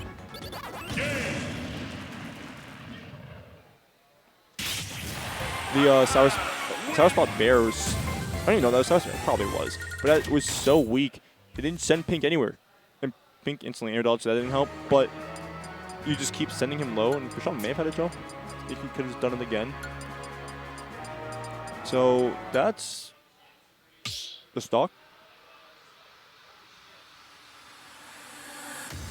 Start the battle. Pac-Man. And we're not gonna see a switch from Pink. It'd be kind of insane at this point, unless, like, you know, I'm pretty sure the Pac Min-Min matchup also isn't particularly good for Min-Min either. So it wouldn't make sense for him to even try the Min-Min pick right now. You know what I mean. Matchup-wise, it wouldn't make so much sense. You could definitely, I mean, you've seen the strengths of Pink's Wolf, and for lack of, not even lack of a better word, we've seen the cheese from Kurshaun. Like, the last game ended with cheese.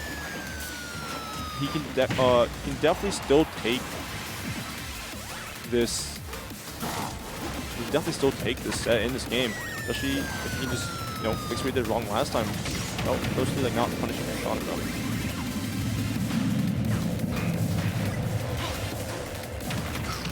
That's just an awkward interaction right there. That they're gonna send outwards.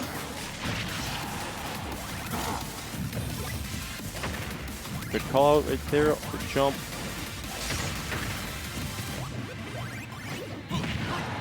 Good in there to catch the backer from Kurshaun. You rolled in, and that could have just been the stock if he held down. Okay. So if you hold down, you shoot past the ledge, and he wanted to get he just wanted to get an angle down and get to the ledge, but since you happened to hold down, you're dead. 63%. And Kurshaun's realizing those up smashes are just punishing, you know, hard punishing him. So he has to space hard as he can't force the situation.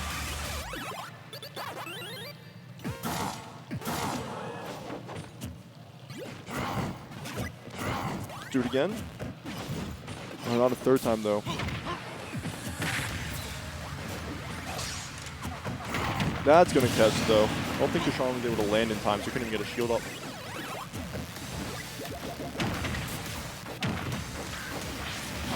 Back here, Nair, catch the no tech. I think having a nice little laugh about it, but this is like their biggest lead.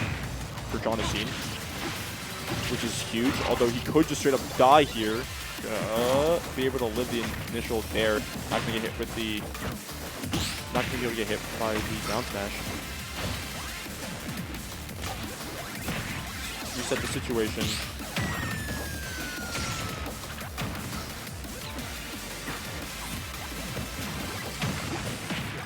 And Kurshaun's playing, he's playing in that shield because we've seen how well Pink is able to punish him for existing, and he's realized that defensive play against Wolf is kind of the move right now. Great angle also, it's on that.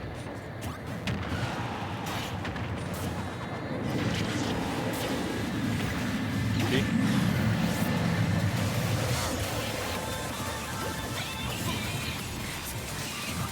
Can't even, normally you see a lot of time Pac-Man will the F-tilt poke people into the bell, but Kurshaun's going to stand his ground there. He's kind of scared what Pink could do. That reflect is going to come out, reflect the bell, and nothing's going to come of it. Get up attack. Don't get up. That move lingers for so long. That's going to be Chrom. Oh, 2-1 after, you know, a rather bad game 1. Kind of a rather lucky ending of game 2. Pretty convincing for a game 3 win. Start the battle. Pac-Man. Wolf.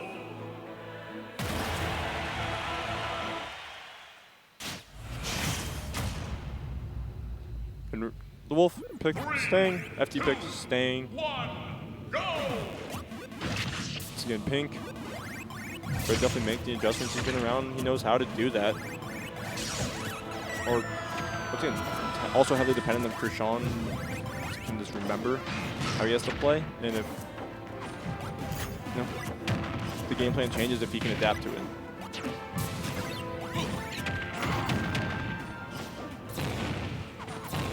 Just gonna hit him with a double shine, sure. That's unlucky. Gonna hit him directly onto the hydrant and gonna get F-tilted immediately. Good dash attack.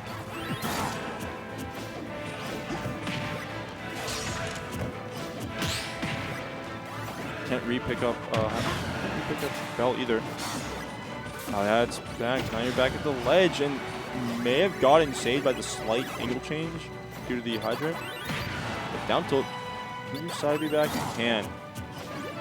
Watch out.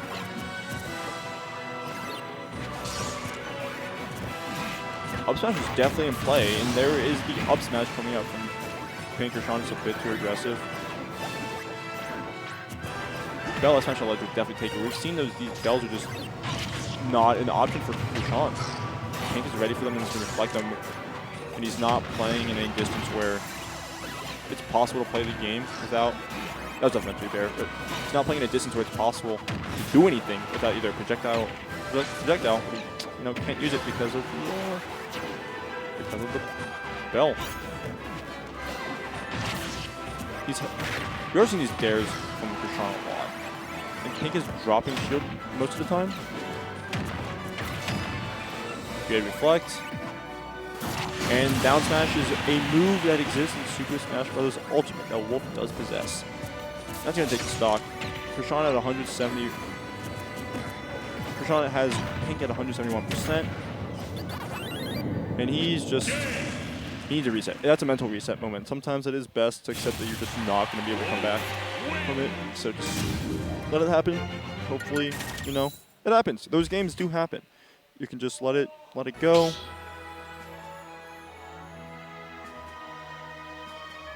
Start the battle.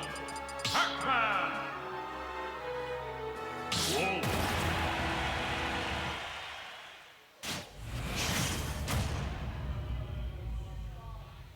Pac-Man pick. Once again, no switch from Pink. That was adaptation from Pink at its finest. And not going to be able to get the fair and the fair into the grab. Yeah, but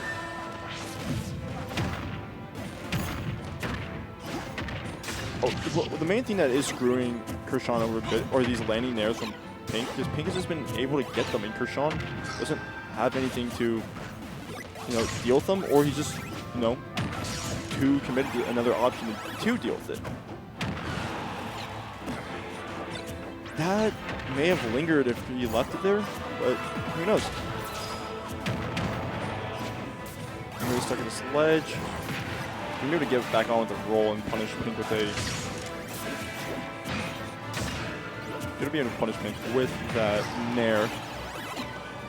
Link, that's gonna hit before the reflector box comes out. And this is a lead for Kurshaun. This is something he needs.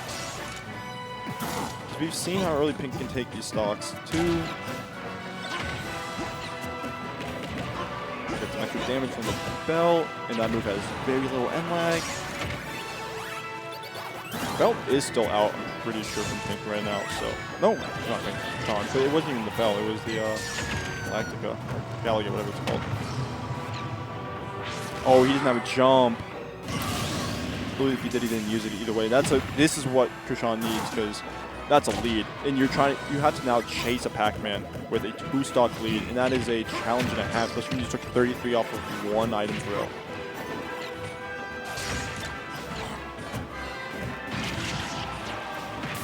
You can try all you want, but sometimes forcing situations with Pac-Man just isn't possible. And Wolf, for as many situations as he can force, Pac-Man is an interesting, that could just be it.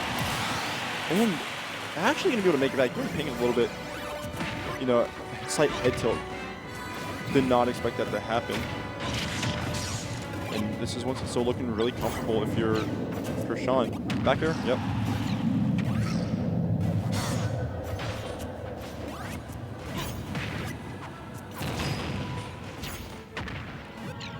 Chrom has him off stage right now, but it's going to get hit by a returning fair this stage. And yeah, just roll out there. You do not want to go back to that ledge if you can. Yeah, Rool going past Pac-Man in general. These loose hits are it's adding up so much. But there's the reflect coming out. Roll.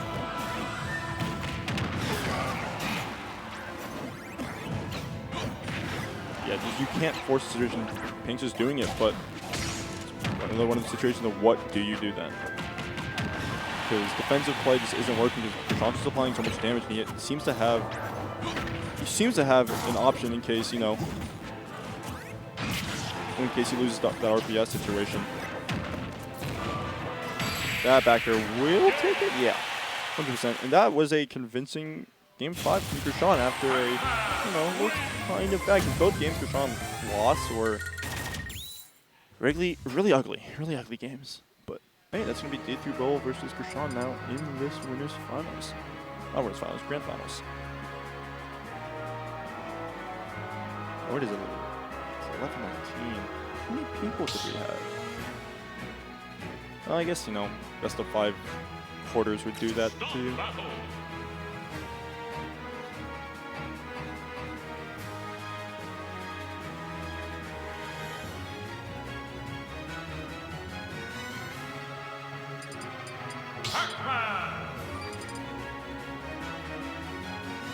D3 training.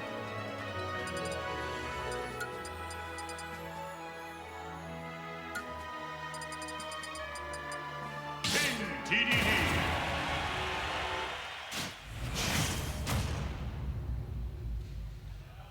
3, 2, 1, go! We're going to start back on PS2, which seemed to work well for Will because it's a big stage, so you have a lot of area to move around and live. However, it also does mean more space for Kurshaun to get his setups and just a lot of ground to hide under.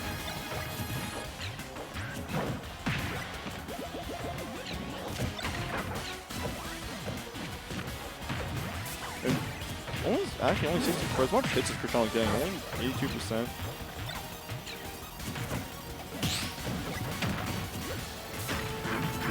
Oh, that was a great pushback. The Nair definitely would have came out in time to punish Kurshaun's F tilt. I don't know if would have been there. high, but it's Dedede, and it's a Pac-Man at 0, so you're not able to get the kill off of it. Hey, there's your first hit, if you will. That's scary, but gonna be able to get a punish off F tilt. Slice level 25%, which, hey, you're on the board, and that's honestly better than nothing.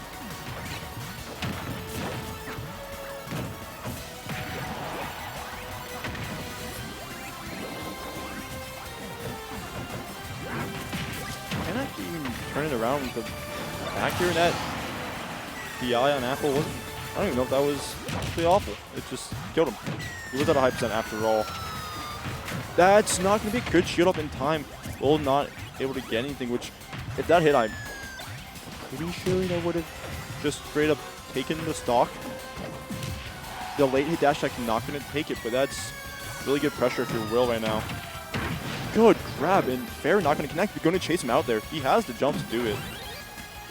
Set up the ledge trap though, and you try jumping air dodge, instantly down, and punishing it.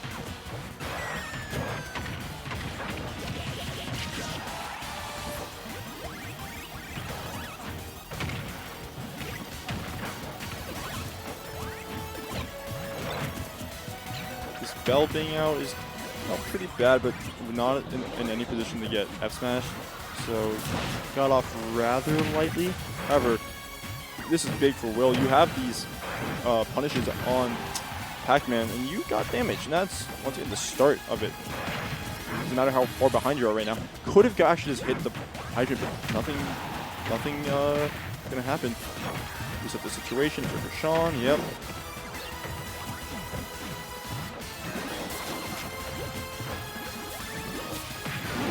Inhaling the water, you're gonna, is that gonna kill? I think you have to up it immediately. Yeah, it's gonna armor through it, but it's gonna live that. So 154 for T3 Will. And it's just scary if you're Kurshaun, because you know you just died at so many early percents. That's gonna kill! The back air lingering after hitting the pellet, but the pellet still, you know, being active. Gordo maybe saving him? I don't even know if that was a straight up save, but yeah, Kurshaun just throwing it immediately into the mouth of Gordo, of D3. Yeah, nice little punish off it. That just places, even if it's active, it just places it back down. Okay, interesting. Will's actually getting so much damage off these inhales right now. Jump. Good air dodge though, and Will's still living though, 212%. But yes, this is like that's usually one of like the hardest setups to actually deal with, because you get covered by the hydrant, the apple's there, you get up into like a grab, and then you just up those into the apple. But either way, this is a lot of damage on Will, but he's gonna be able to.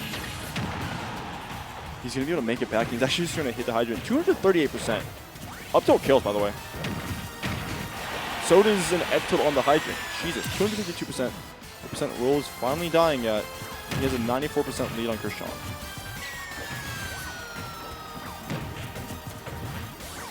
If you're Will, you're totally fine waiting back here.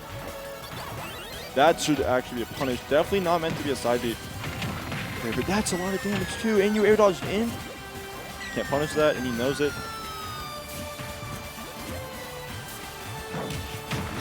Back there, hitting the hydrant and actually breaking it. Kurshaun not getting hit by the back air. Getting hit by the hydrant. This is scary. That's dead. That's dead.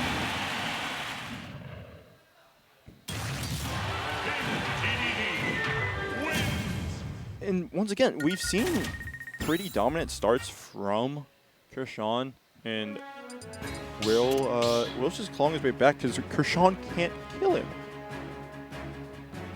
Stop battle. Pac-Man. Dedede.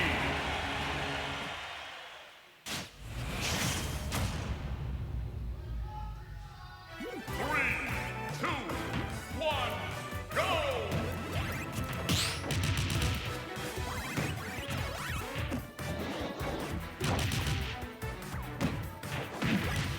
That is a lot of damage. We're on a small battlefield, which, you know, it's a nice little mix-up. It is a smaller stage in general. Projectile players do have a nice little, you know, they do have ways to move around those platforms, and it can be hard to get in. Sometimes the water pushing. Plus, you also don't have to worry about, you know, those big blasters like Hal's has, or this big ceilings.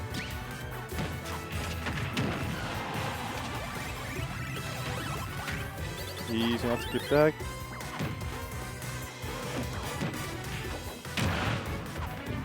You start the ledge trap. Doesn't matter because Will's actually just gonna go edge guard.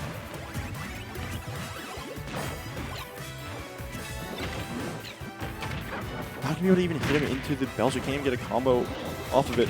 And this is a great lead for Will. You're the water pushing in a little bit. You are at 74, and Kurshaun at 45 right now. And we've seen how early Will can take his stock, especially if Kurshaun just isn't ready. What is he gonna do?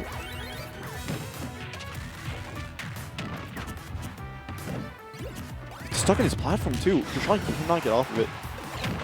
It can be a bit hard sometimes to get off platforms also because, sure. And Kurshaun's just getting stuck in these ledge trap positions. Will's just ready. That's gonna kill. He's just not letting Kurshaun breathe. In the moments when he is, he's, you know, what Kurshaun's spending all that time setting up. He's just not letting him do it. Kurshaun definitely seems to be mentally out of it. And you're losing to D3, so you know, like, everybody loses to D3 at some point, it feels like. Like, it happens. And it's a triggering, that's dead. It can be a upsetting experience.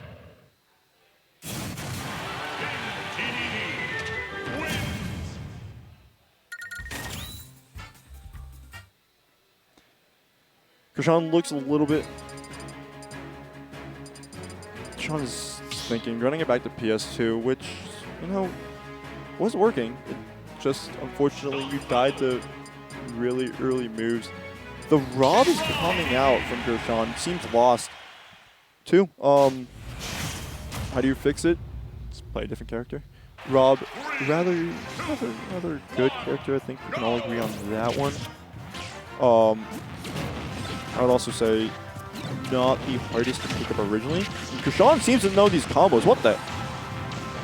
Okay, he knows how to use the items, which Pac-Man actually kind of makes sense, but it doesn't matter if you're just gonna have the same problem as getting ledge traps. At least here you can theoretically avoid the ledge traps. Just go above them. However, after that advantage, he's kind of hasn't really been doing anything. Will's still applying damage, and he's fine, yeah.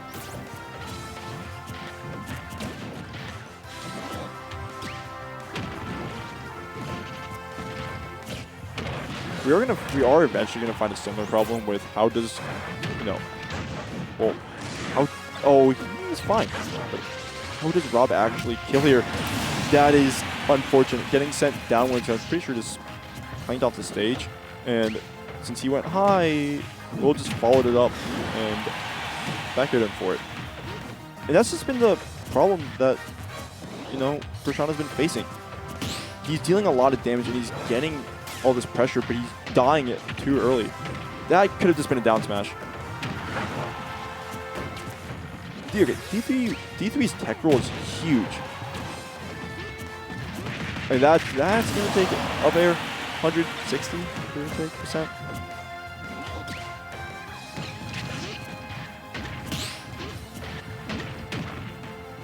Will is somehow also just managing to find grabs, but then you also realize most of the time he's going for grabs. But he's also, those landing nairs are so big, they come into like everything. Don't hold shield! He's flexing. Kurshaun's mouthing something off. Definitely not happy. But Will, that is like, we know in the region, Will pull out the hammer because he just hits it. It's definitely more of a mental thing. He's really good at calling out, you know, people's habits and panic options. He's seen it a billion times before. Because, you know, it's not a good move. Why are you using it? And then you know, you get hit by it because, oh, he's going to get hit by it. Oh, he's not.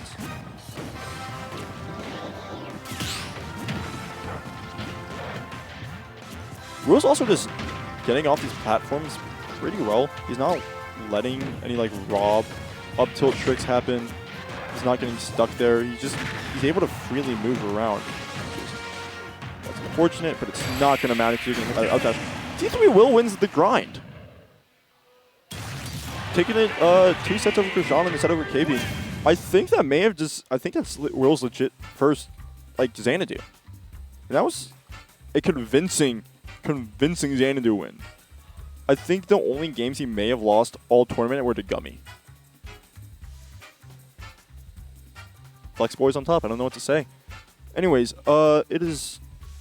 I'm going to get out of here. It's like 11:30ish, give or take. Follow me on Twitter. I tweet stuff, kind of cool stuff. I posted something on Instagram. All my social media is NickDistrict14. Should have followed me there. D3 Will also does have a Twitter. I don't know what it is. You can probably just look at D3 Will. It's on there. Drink water. Talk to your loved ones. See everyone later. Peace out.